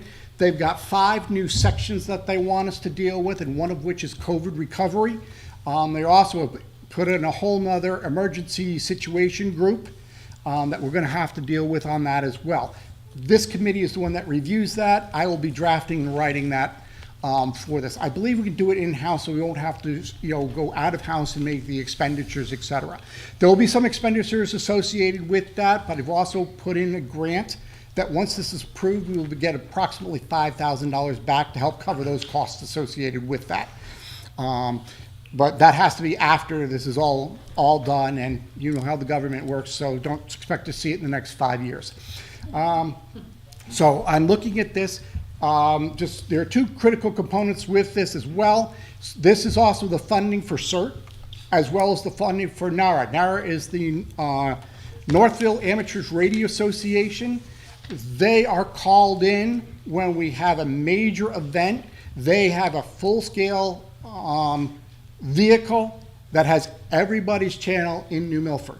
They have the police departments there. They have all the fire departments. It's a mobile communications thing. So if we do have another high school or something like that where you're dealing with 14 different departments and dealing with that, we can bring our dispatch right to the high school or some parking lot in the area. It's very helpful with that. We used them during the microburst to help out Brookfield. We moved them down to a parking lot. I believe it was Hill and Plain parking lot we put them in. And they were able to bounce off of Brookfield to help us out there. So these are 2 critical components, and we help them keep their licenses and keep the training going and things like that. CERT also has to get its equipment, but that is partially reimbursed, which we do every year as well. That's where we stand. Do we have any questions? Thank you, Jim. Yeah. And for everything you do, and also supporting CERT and they're very important. Well, you'll see me back next week for the emergency management That's side good, of this okay. and my real job. So thank you very much. And Joe? I have a question. I have two, actually. What is NARA again? NARA, the Northville Amateur Radio Association. So is that a private organization, or is that, It's quasi-private. We help fund them. We actually gave them the van. The town of New Milford gave them one of the older vans. The town of New Milford still does the maintenance on that van. But what that van is available for is all sorts of different events if we need it. The road race. They go up on Canterbury Hill and they make sure that everybody that's out with their walkie-talkies out throughout the entire road race has the ability to talk to one another. If they do not, or if they're in a dead spot, they can bounce it through them. They're a repeater station as well. So they have a lot of, they help us out for non-emergency events as well as they are there for emergency events as well. Very interesting group. If they're more than happy to have people come and see their equipment, because again, it's a group that's not seen very often. Again, we hide during an emergency. We hide them away. It's like go in that parking lot and make sure you can talk to everybody, type of thing. so are they like a not-for-profit? They're a non-for-profit, yes. Not-for-profit. And without those people, if we lost all of our power in this town, they wouldn't be able to talk to each other, so. No, I'm not quite, No, I want to I just- understand the relationship because it's not it's an NGO. No, it's so. just, as you just said, Jim, it's a very quiet sort of group, but very necessary and interesting group. Yes. I got one more for you. So, this is just about the budget, right? I like the $4,000 year after year. It's nice. I mean, it's, again, level budgets are always make me happy because it's something to expect. But in your budget, you have, for last year, $1,200 for CERT equipment and supplies and $1,600 for other emergency equipment and supplies. And this year, it's the same dollar value, $4,000 overall, right? Right. $1,200 plus $1,400 for CERT equipment this year, and then $1,400 for other emergency equipment and supplies. Was there something that changed in your budget for those two line items that The resulted CERT in the change? equipment went up on that. Okay. And the one thing we're not looking at doing this year is some sort of an emergency planning operation. I'm hoping not to utilize any of these fundings. I have had to utilize these fundings in the past to help out during the pandemic in ICAS when we purchased a couple of generators. So we have some generators available to us. So if person A calls up and says, I'm out of oxygen in an hour, we can at least give them a buffer of a couple of hours on one of these small running generators until they can come up with a plan, or we can get them to a place where they can be safe. So that's what kind of money that's in there. But like I said, we're basically going to be doing a lot of paperwork shuffling this year with the local emergency planning operations budget. So your CERT expenses increased by $200? Approximately, yes. Okay, and the other emergency equipment and supplies did not have an increase? I do not have a specific line item for those at Okay, this so juncture. it's just we're putting some money aside in case you need it. In case I need it, that's correct. Okay, I got it. And if I don't need it, then it falls back to the budget. Any other questions? Paul? How many people do you have with CERT right now? I think it's between 32 and 38 people. However, they got a new class coming in.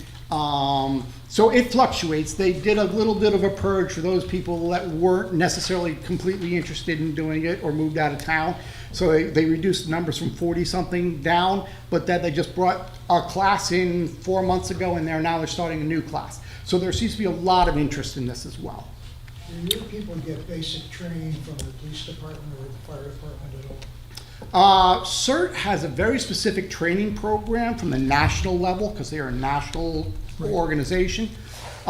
They now train with the fire department a lot, because CERT has now taken over some of the rehab associated with some of the long-term rehab, not the medical side, but just the rehab side.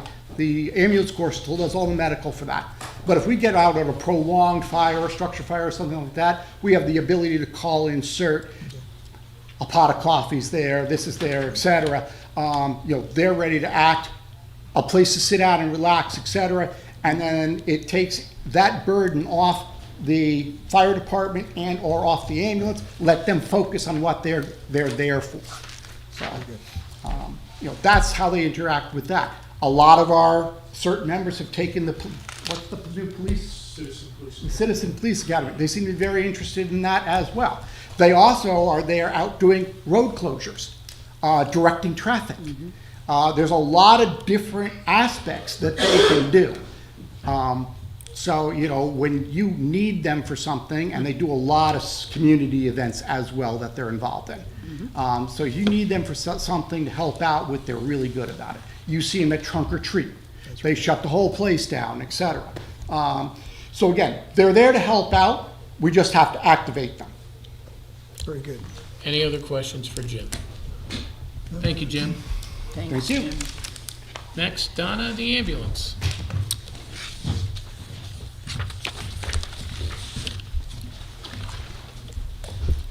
Do you have the budget up there?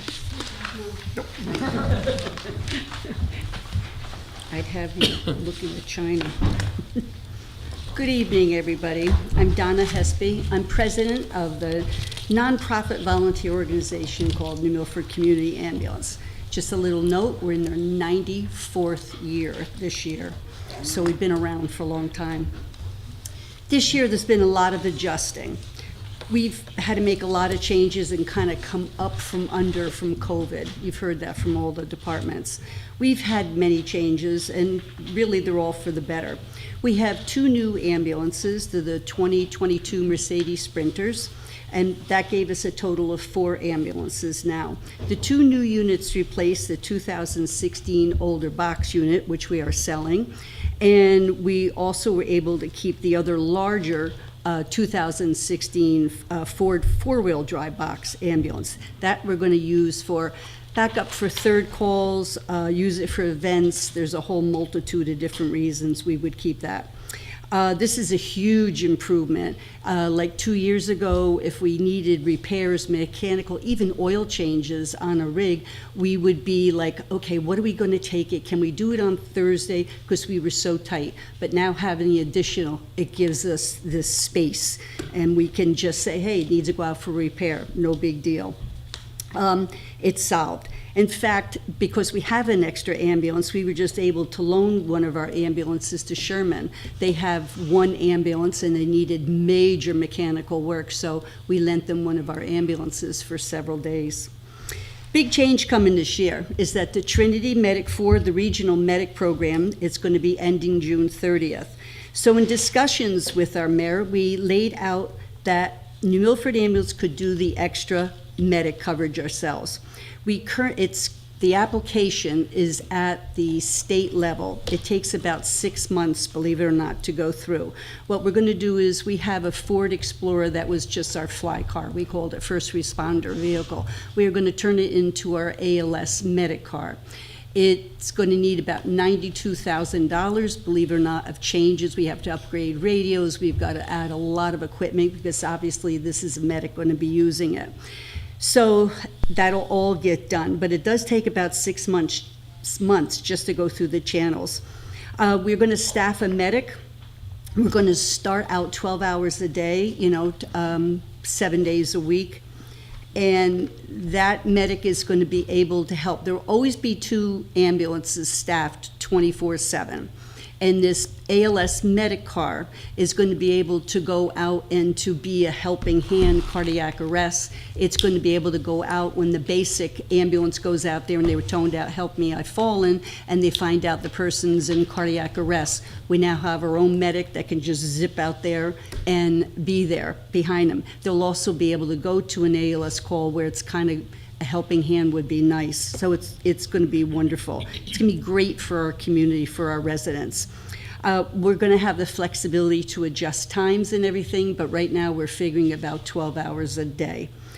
The rates for medics and EMTs have gone up across the board, and consequently, the request for paid staffing was increased. We are again almost at 3,000 calls, but only about 2272 were actually billable. Many are call help me, canceled by dispatch, presumptions, for some reason that's been very high. Not required, no patient, fire standbys, etc. And out of that, approximately, out of that number of calls, 65% were Medicare, okay, with approximately 17 being Medicaid. We have a huge population of senior folks. Not that there's anything wrong with that. Our billing company billed out $2,219,493, and the actual payments and monies received, remember I told you 2,219 plus, received was $1,036,656. Again, it's Medicare and Medicaid. Here's an instance. We only receive about approximately 48% of our billable that the people get billed for. The state sets, and this is the whole state of Connecticut, the state sets the amounts that the ambulance companies can bill. For instance, an ALS call, which is advanced level, that means you need a medic, okay? The state says you can bill $1,300. Medicare pays $430. If it's a BLS call, somebody's sick, okay, so the crew goes out there and brings them to the hospital. The state says you can bill them $836. Medicaid pays $293. So we're always in the hole, so to speak, because by the time you run the ambulance, you do medications, the time, the use of the rig, and everything, it barely covers it. In our budget, we reduced our vehicle repair by half because we've got new vehicles. So we're praying that we don't have the monies that we spent the past few years to keep them up and running. We did increase our fuel by 5,000. I think that's self-explanatory. You can understand why we're asking for paid staffing monies, as our figures show that our staffing will be approximately $1,882,608.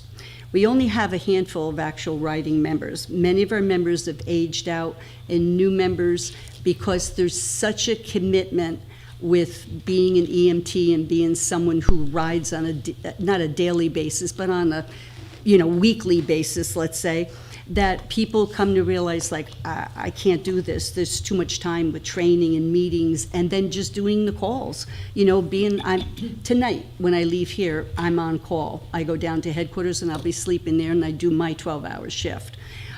We have very few people who do that anymore. So we've had to go paid, and we're pretty much paid all the way at this point. So the attitude is we try and get new members, but unfortunately, they very quickly, as soon as they become certified and everything, they just go over to a paid staffing. Why do it for free when I can get paid, $20-some to do it? So unfortunately, that happens. In July, we got a new position, and it happened through the ARPA funds for, went right out of my head, Arnie, the EMS operations manager, thank you. We got the 2 years of salary through ARPA. It's been great. I have been able to pass many things to him, and he's upgraded us with Wi-Fi and just all kinds of things with our equipment. It was a great thing. It's awesome. Another thing is I heard all the fire departments talking about the ARPA funds. We got a lot of really terrific equipment.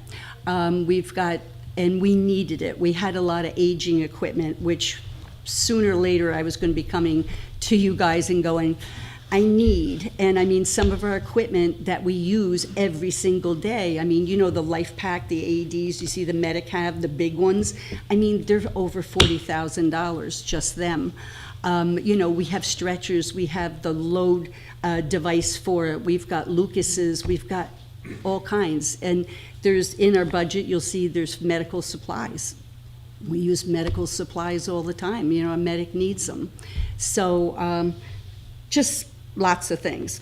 I can't thank you enough, everyone, for, letting me present our budget and listening to me and explain a few things.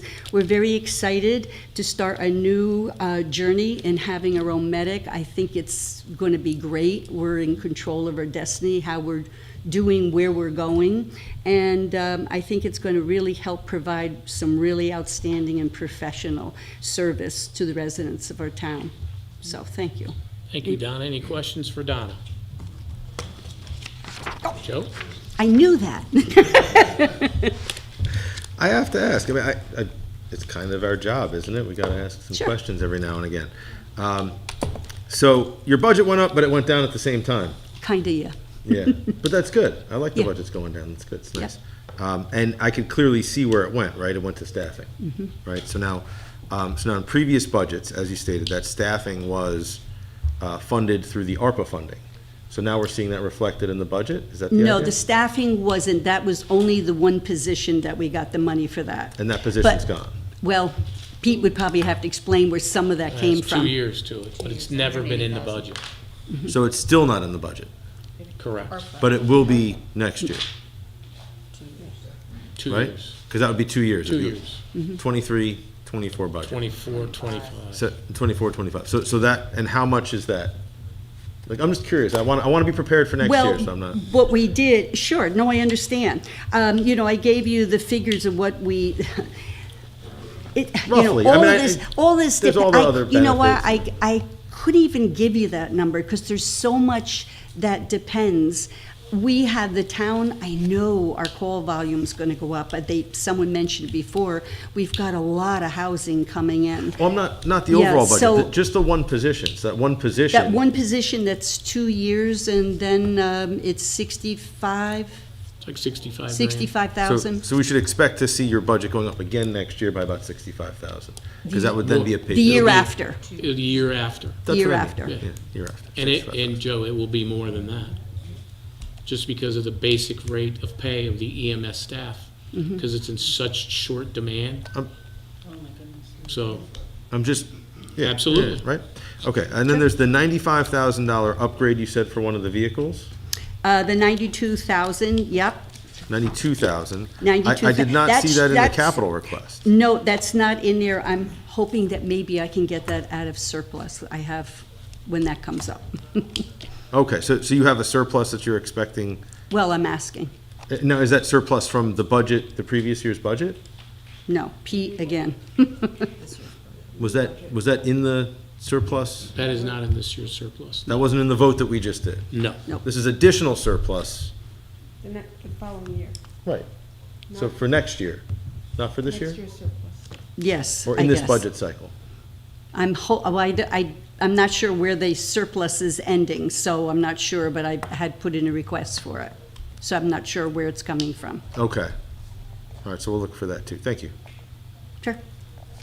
Any other questions for Donna? No, great. Thank you, Donna. Thank you. Thank you very much. Next, the police department, chief.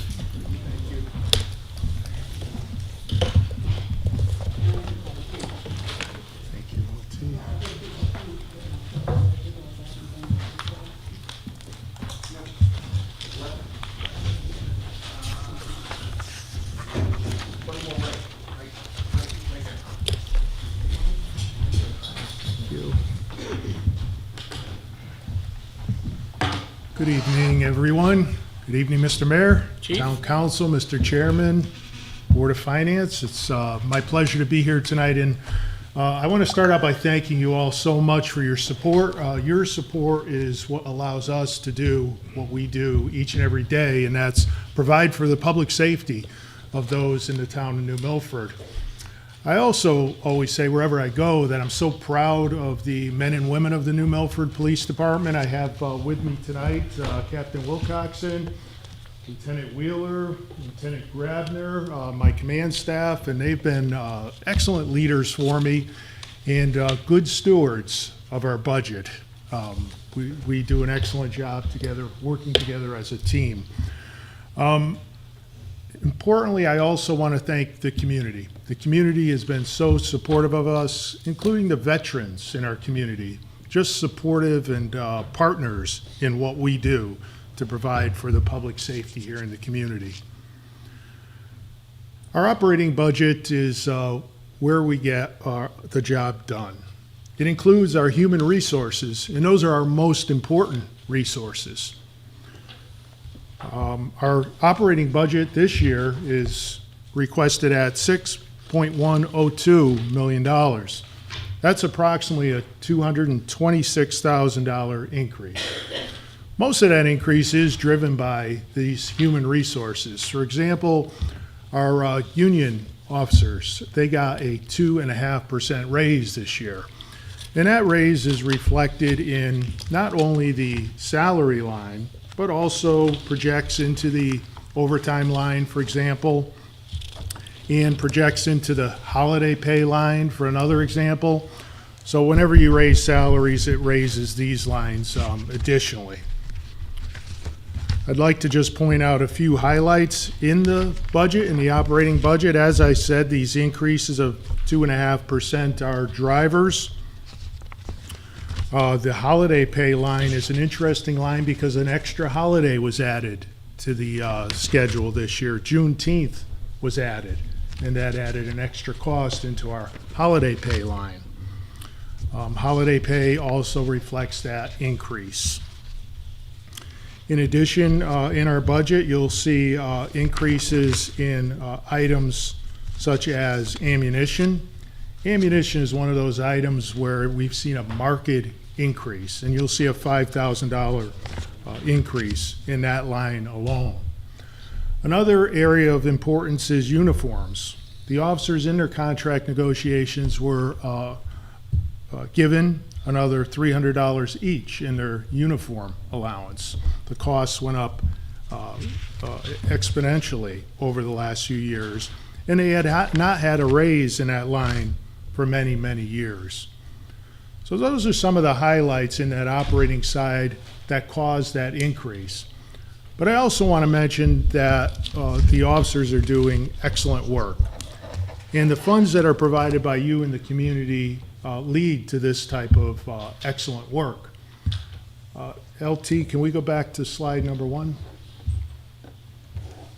So in this slide, we have some statistics, and I want you to just see some comparisons from 2021 to 2022. This is our activity.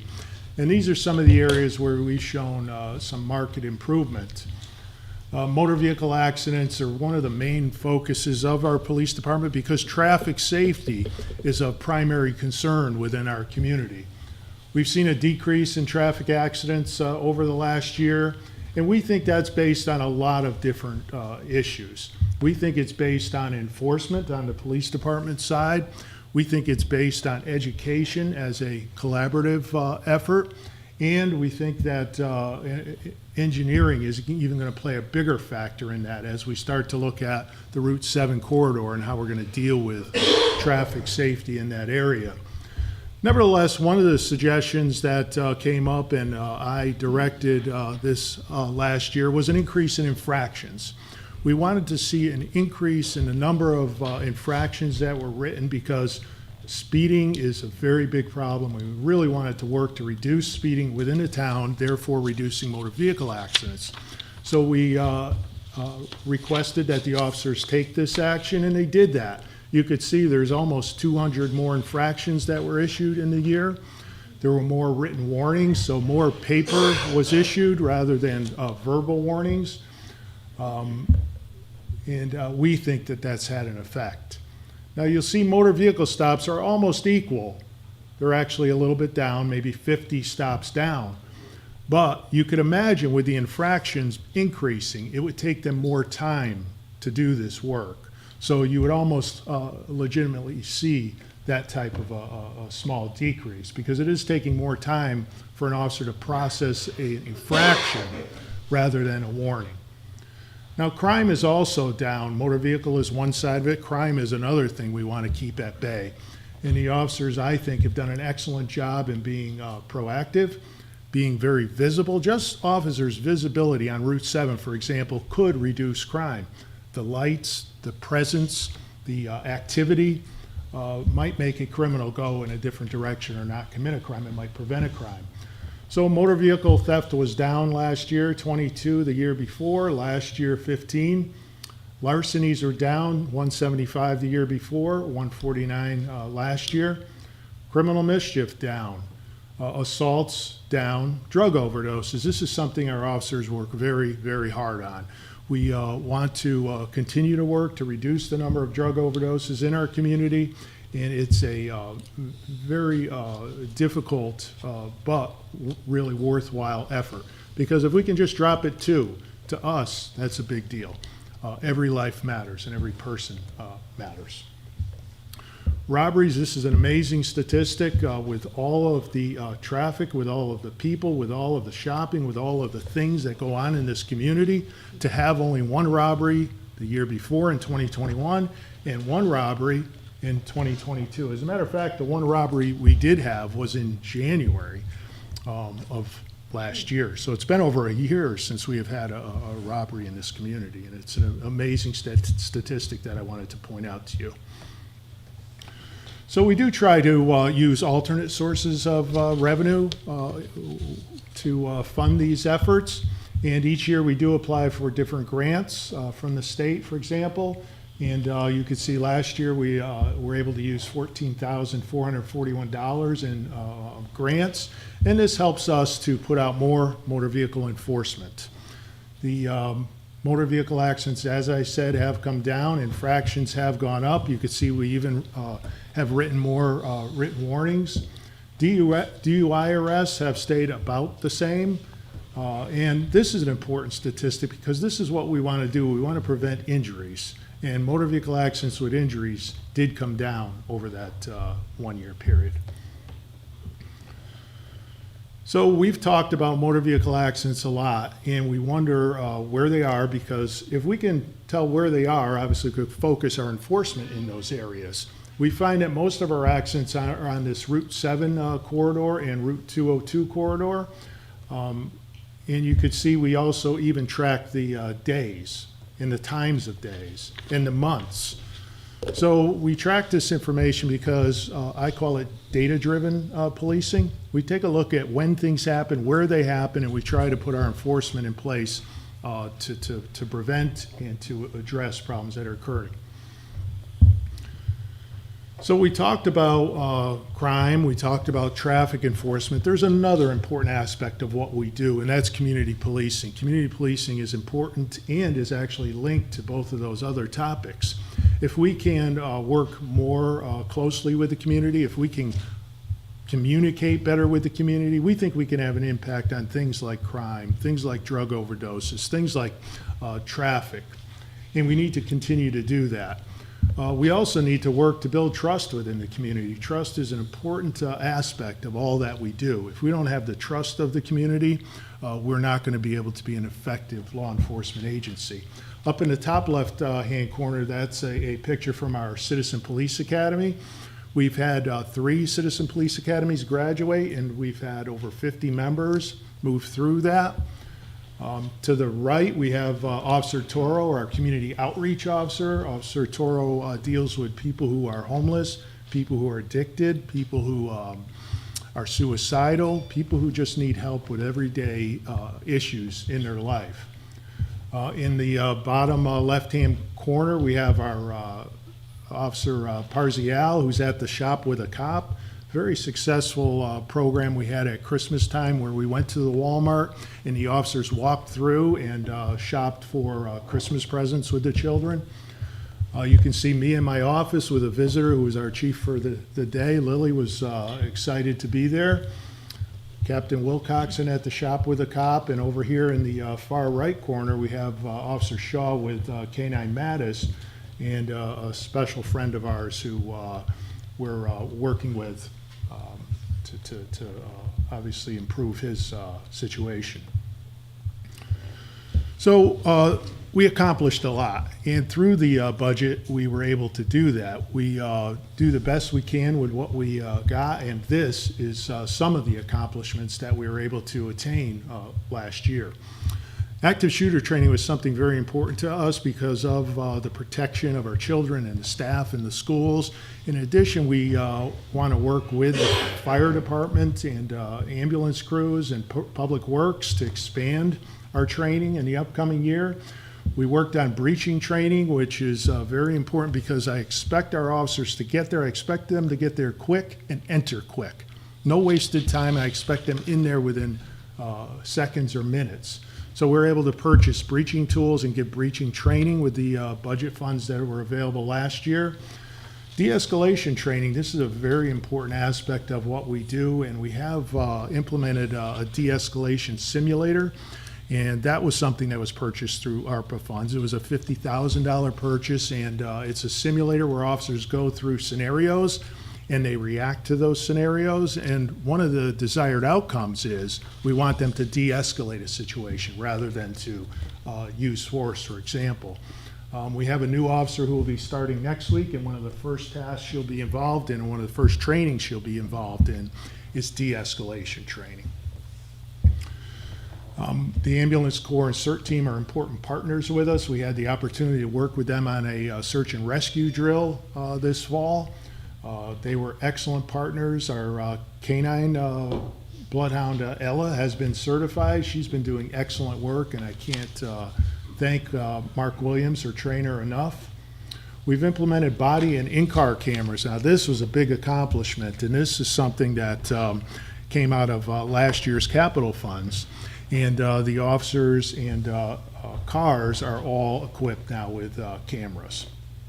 We installed an e-ticket Chief, printer. that was a requirement by the state of Connecticut with a new police accountability bill, correct? Yes, yep, so that was an unfunded mandate by the state.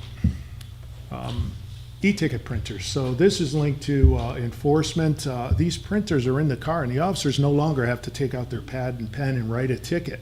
The information is in the system, and as a matter of fact, if a car is pulled over subsequently a second time, the information's in the system. The officer only has to hit a button and it will download onto the ticket. The ticket will print out right in the center console of their vehicle, and it just makes for a more efficient process. And that's one of the ways we try to improve how we do business, is to make it more efficient. And for an officer to do that with those e-ticket printers, they could do their job more efficiently. And therefore, we'd have more discretionary time to spend elsewhere. We did have a $25,000 grant, and we spent that on community policing and many different aspects of community policing. We're very proud to say that we got 3 armed school security officers in place, and now every school has an armed school security officer. The Board of Ed is reimbursing us for those.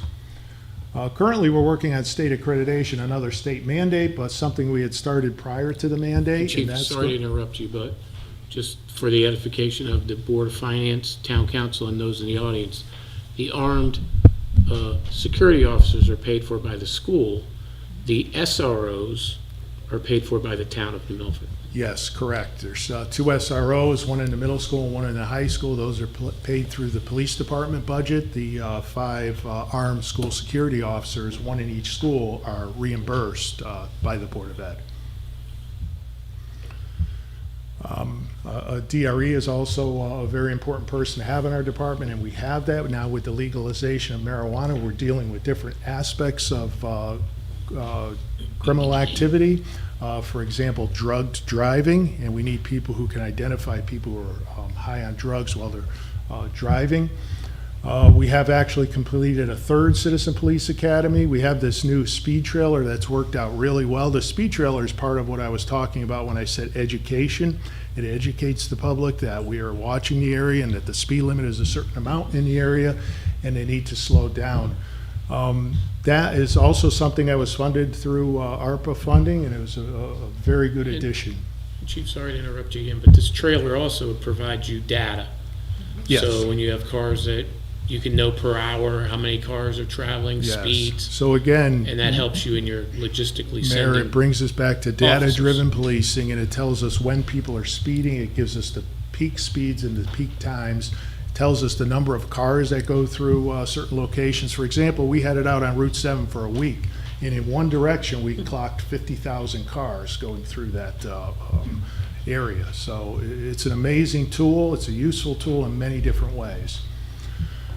We do have now a drone. That drone was paid for through a grant, and another part through asset forfeiture. So thanks to various local drug dealers, we were able to obtain this drone. We qualified for many traffic grants. We assumed duties with this new community outreach officer, Officer Toro. It's a very effective program. We're very proud of that program. We're also implementing a new scheduling and payroll software. Believe it or not, we're still working with papers and clipboards, and it's just not an efficient system. We spend about 16 to 18 hours a week on scheduling, and we expect with this new software, which was also funded through ARPA funds, this was a $30,000 expenditure, a 3-year contract for the scheduling payroll software. We're going to save, we believe, about 15 hours of scheduling and paperwork per week. So 15 times 50, it's almost 800 hours that we're going to save, and we're going to, again, have more discretionary time to apply elsewhere. So we're trying to make it a more efficient operation. I'm also very proud to say that we work with an FBI task force and a state narcotics task force. The FBI task force just stopped approximately 30 pounds of fentanyl coming into the state. So one of our officers on that task force was involved in stopping over 30 pounds of fentanyl coming into the state. We're very proud of that effort. I know, Chief, kind of staying on something, one of your strategic accomplishments as well is obviously looking at time, because time costs. Yes. And you can reallocate your workforce to whether it be traffic enforcement, whether it be drug interdiction, whatever. Same with DPWs when they come before. With different technologies, we've been able to leverage that.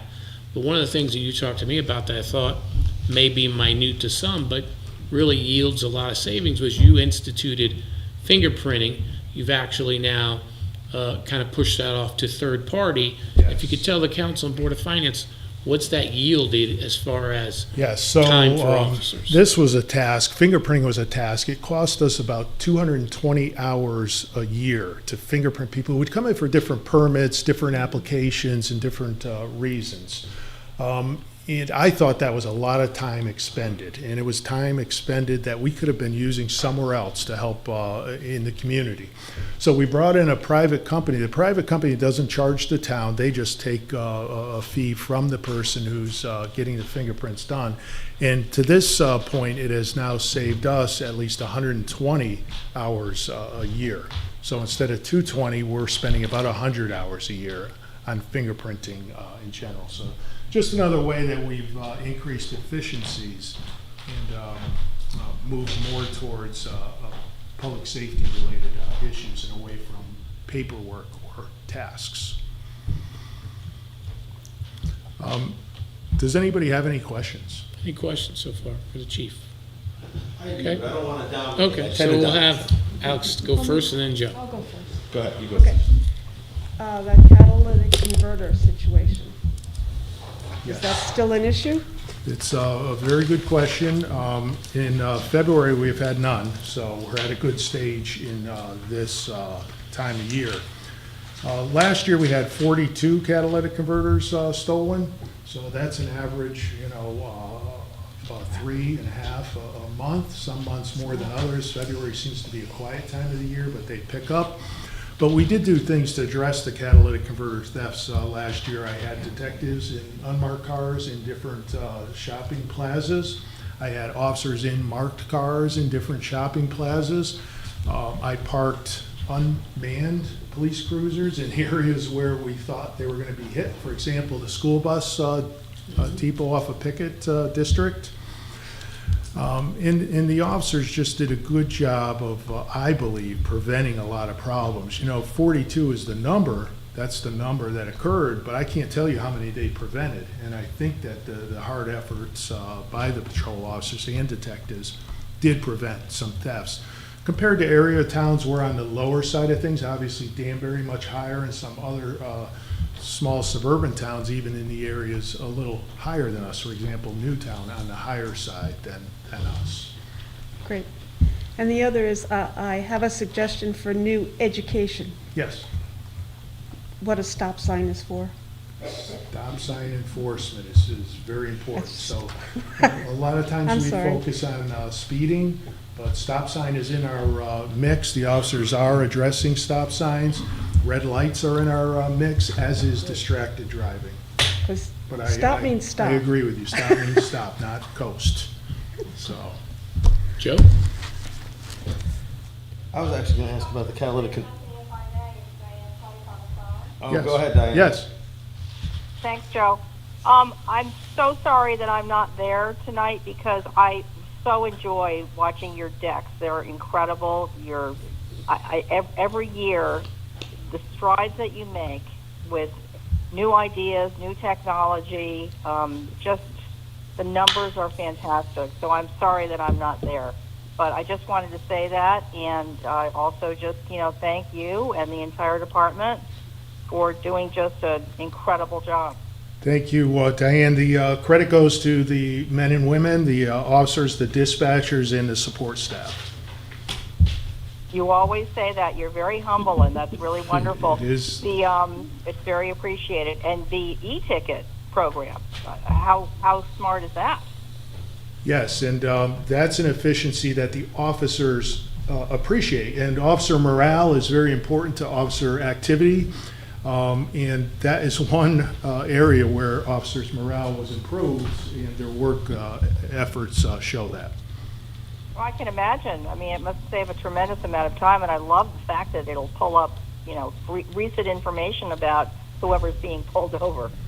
Yes, and it's It's good great. information Sounds too, really- because it will tell us if the person we pulled over was warned, for example, the previous stop, and then they may be obviously getting a ticket on the subsequent stop. Yeah, there you go. Anyway, thank you so much. Thank you.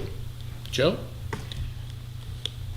I was actually going to say the same thing as Diane, so I'll piggyback on that, and then I'll get into my questions, because I really do appreciate your presentation. If for no other reason, then you lead with victories. Thank you. Which is awesome, because you really are making amazing strides in our community. Yes. I mean, and I've even noticed that, like, I have little kids, right? And they like the police officers, It's very important. Yeah, I mean, for a long time, I kind of think that community morale was down, and whatever you're doing with the younger group of kids is working. And I just wanted to commend you on that, because that's huge, right? We are doing a lot to reach out to our youth. And all right, so the catalytic converter thing, that was you had, what slide was it? It was slide 2, I Catalytic think, or something? converters was not on the slide. All right, that's not, that wasn't registered in those as thefts, or was it? No. Okay, all right, so that wasn't in there, okay. Because I was like, one robbery, I was like, I was gonna ask if that included the catalytic converter stuff. Robbery is a larceny by force. Okay. So generally, a catalytic converter is not a larceny by force. Yeah, not beating up the car to take the catalytic converter, I guess, what Exactly. I'd say. Yeah, you kind of are. I mean, I guess you could do it gently too. I don't know. The de-escalation simulation, right? You were going to have other towns come in and use that. Is that something that has happened? Have you had other It towns? has not happened yet, but Okay. obviously it takes time to get these things up and running, people trained, and us to feel more comfortable with the use of it and the setup of it, and then we would expand into that option. But yes, it is something that's still on our mind. Okay. You had mentioned the drugged driving, but at the same time, I'm seeing vehicle DUIs down. And we've had the legalization of recreational cannabis or whatever, right? Right. So I would think that you legalize a drug and the drug use actually goes up and you see more of it. Are you seeing more? I think we're gonna see that in the upcoming year. I don't think it's been legal for long enough to see that impact. Right. Even citizens are still working through that process of going to the store and purchasing their legal marijuana. We do see a usage among younger individuals, for example, experimenting with these gummies, for example. And I think we're going to continue to see an increase of that over the next year. I think this next year is going to be more telling. Okay. Circle back around next year, because I'd like to kind of see if there is, a negative or a positive impact, or if we see DUIs Sure. continuing to go down and that Sure. sort of thing. Last but not least, I want to thank you, because you said, hey, if we get this capital expenditure, it's going to be reflected in the budget. Yes, it is. And your capital line item for this year is down from the previous year. Thank you. A man of my words. Absolutely. yes. I can tell, you know what? I can tell. That's- okay. Any other questions for the chief? Are we charging what amount to individual companies when we're doing traffic control on the sides of the road? Are we receiving money from Eversource or? Yes, so there are revenues from that, and those revenues go into a fund that's managed by the finance director. So he, through his office, handles the revenues and then the expenditures to pay the officers. But there is a positive revenue in that fund. And are we taking and receiving advance notice of when they're going to be on a certain location, that you can bring in staffing. And the reason I bring that up for today, not picking on the police department by any means, but on Route 7 this morning, 11 o'clock, I've got 3 patrol cars within a quarter mile of each other backing up bucket trucks on Route 7, okay? Are they our normal crew, a staff, or did we bring people in for that? They would be brought in for that duty. Okay, all right. Yes. Okay. Any other questions for the chief? I just want to say, I noticed that the parking ticket number is down. And I'm personally responsible for that. I've been very careful about moving my car. You can tell her I'm sorry. I don't see her that much, but.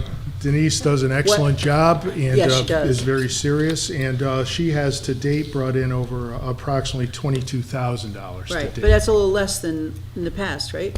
I mean, does it mean others are being more vigilant and watching their watch, or? I would hope that that would mean that, but she works as hard as she always Oh, my has. gosh, she's everywhere.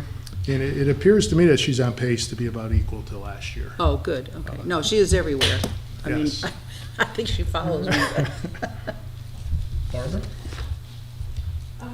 For your slide that was before this, when you split out the stats before this, is there any way to make a specific section for, I know you called it distracted, but for people who are texting and cell phoning? Yes, there is. That- 'cause- Yeah, that is interesting because it is a very dangerous situation. I see these people I worry almost about akin. that more than I worry about all the other, Yes. you know, the concern you had with the gummies and everything And- else. and, Because I commute 3 hours a day, and I see who's coming at me over the lines on the roads, and I just, at lights, you just see people doing this all the Yes, time. and it is a rightful concern. I see people who are distracted driving akin to people who are drunk driving. They're not watching, they're not attentive, they're not reacting quickly, and the accidents that occur are very dangerous. Either Yeah. they swerve over the center line or they rear end somebody and it's disastrous. Yeah, they're always moving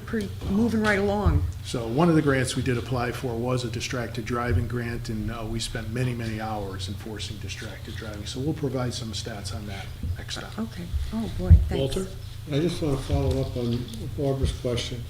If you stop somebody for distracted driving, is there a way of accessing their phone, or can you legally access their phone to see if it was there, or what's the? Yeah, so it's very difficult, and the courts don't make it so easy. In other words, the officer has to observe it. They can't just observe somebody maybe looking down and their fingers moving. They actually have to observe something. So they have to observe the phone in their hand. And if they observe that, they observe the phone in their hand and some sort of activity with that phone, then they can give them an infraction. We would not be able to get into that phone. We've been limited by the Accountability Act to ask for consent. Police officers can't ask people for consent on motor vehicle stops anymore. What about in? After an accident, if it were a very serious accident, we could seize the phone as an evidentiary piece and have it evaluated. Walter, did you have- But it would also That's the require a question I was potential gonna ask. warrant. Okay. Alex? Yes. Just one more, but this is, Mayor Pete, you made a recommendation to increase the revenue on page 19 by a lot of money. Yes, Okay, so can you talk to us about, absolutely. So Okay. conferring with our finance director, who's not here tonight, but hopefully he'll be here tomorrow and he can answer it probably a little better than I can. I asked him to take a look at a 5-year track record in that account. And within that 5-year track record, that money is pretty steady. So to me, and with his agreement, it seemed like something that would be beneficial to the budget, to actually produce those revenues that we all talked about last year. So that's why it's in the budget. okay, thank you. Yep. Hillary? Yeah, I was just wondering if you could give us, it might be really hard to do, but sort of the annual vehicle cost, because the surplus, we got 166,000 from the surplus towards three new vehicles. Yes. And then the actual from last year on the capital for vehicle was 454,000. And I'm wondering, I saw maybe a change from leasing vehicles to buying new vehicles. Is that a department change? And is there any way of wrapping our heads around an annual cost for the Yes, vehicles? Excellent question. We did switch from leasing to purchasing vehicles 3 years ago, and the reason was that is a 7.9% charge on leasing was just unacceptable. So we were able to buy the cars, and we were able to save $3,000 or $4,000 each over the term of the lease. We have a fleet that is in excellent condition now. I feel very comfortable with our fleet. It's a safe fleet. The officers have good equipment to respond to the needs of the community, and it is in the best shape that I've seen since I've been here, and this is moving on to my 5th year here. Nevertheless, the average I would be able to give you is it's about 3 cars a year. So on average, we would need to replace 3 cars a So year. it's like 200,000 a year. Depending on the cost of the cars, is about $55,000 each at this point. Okay. Does that include the fit out? That includes most of the fit out. Any other questions for the chief? Just a quick Katie? one. What would it take for you to deputize the people that are sitting here tonight to look for the people with the cell phones in their hand? Because we could find them like that. I know you're not everywhere, you guys, but isn't it true? We all, everybody sitting here knows that we see people who do it. And it's so frustrating that they're weaving and I know things, you could, and I know you would. I would. But obviously, we can't. Joe? So speaking to the revenues, I hadn't thought about this, but you did mention civil asset forfeiture. Do Yes. we have a revenue item from civil asset No, forfeiture? that won't be in the budget. They're very restricted items and can only be used for certain things and are in a special fund that the finance director manages. So they wouldn't be budgetary items. And what do we get, like, I mean, does the town ever receive those funds at any point? Like, or is that not? We receive them when we obtain them through an arrest in the courts. Right, give us but those can the funds. town use them, or does it just sit in a big pot of No, money? we can use those. For example, the drone, we were able to use approximately $12,000 or $13,000 of asset forfeiture for that drone. And we were able to say that that drone could be used for drug operations and maybe drug enforcement. So the funds are restricted to specific uses? Drug education or drug enforcement. Okay, and about how much per year do you see in that? Currently, we have about $20,000 in that account, so it's not a large amount. You know, there's different numbers that come in here and there, but never more than 20 or 25,000 in total since I've been chief. Does it ever go back to the individual because they're found not guilty? Once the court turns it over to us, we would have it and they wouldn't get it back. So that would happen before it gets to us. Okay, all right, so like if someone gets pulled over and you seize their assets for whatever reason. Yes. It would go through the court process. Yes, and a And if the judge- person's found not guilty, the court returns their Yes. their materials, their property to them. So on an arrest, it would take years for us to even see a potential benefit. Okay, I'm just trying to understand the process. Got it. Okay. Any other questions for the chief? Okay. Thank you, chief. Thank you all. Thank you to Thank you. everybody. Thank you very at the much. Have a PD. good night. Thank you. Thank you. Walter, I'll let you start it off. Before we do that though, Walter. Board of Finance, Before you say that, just real quick, any public comment? Okay, Walter.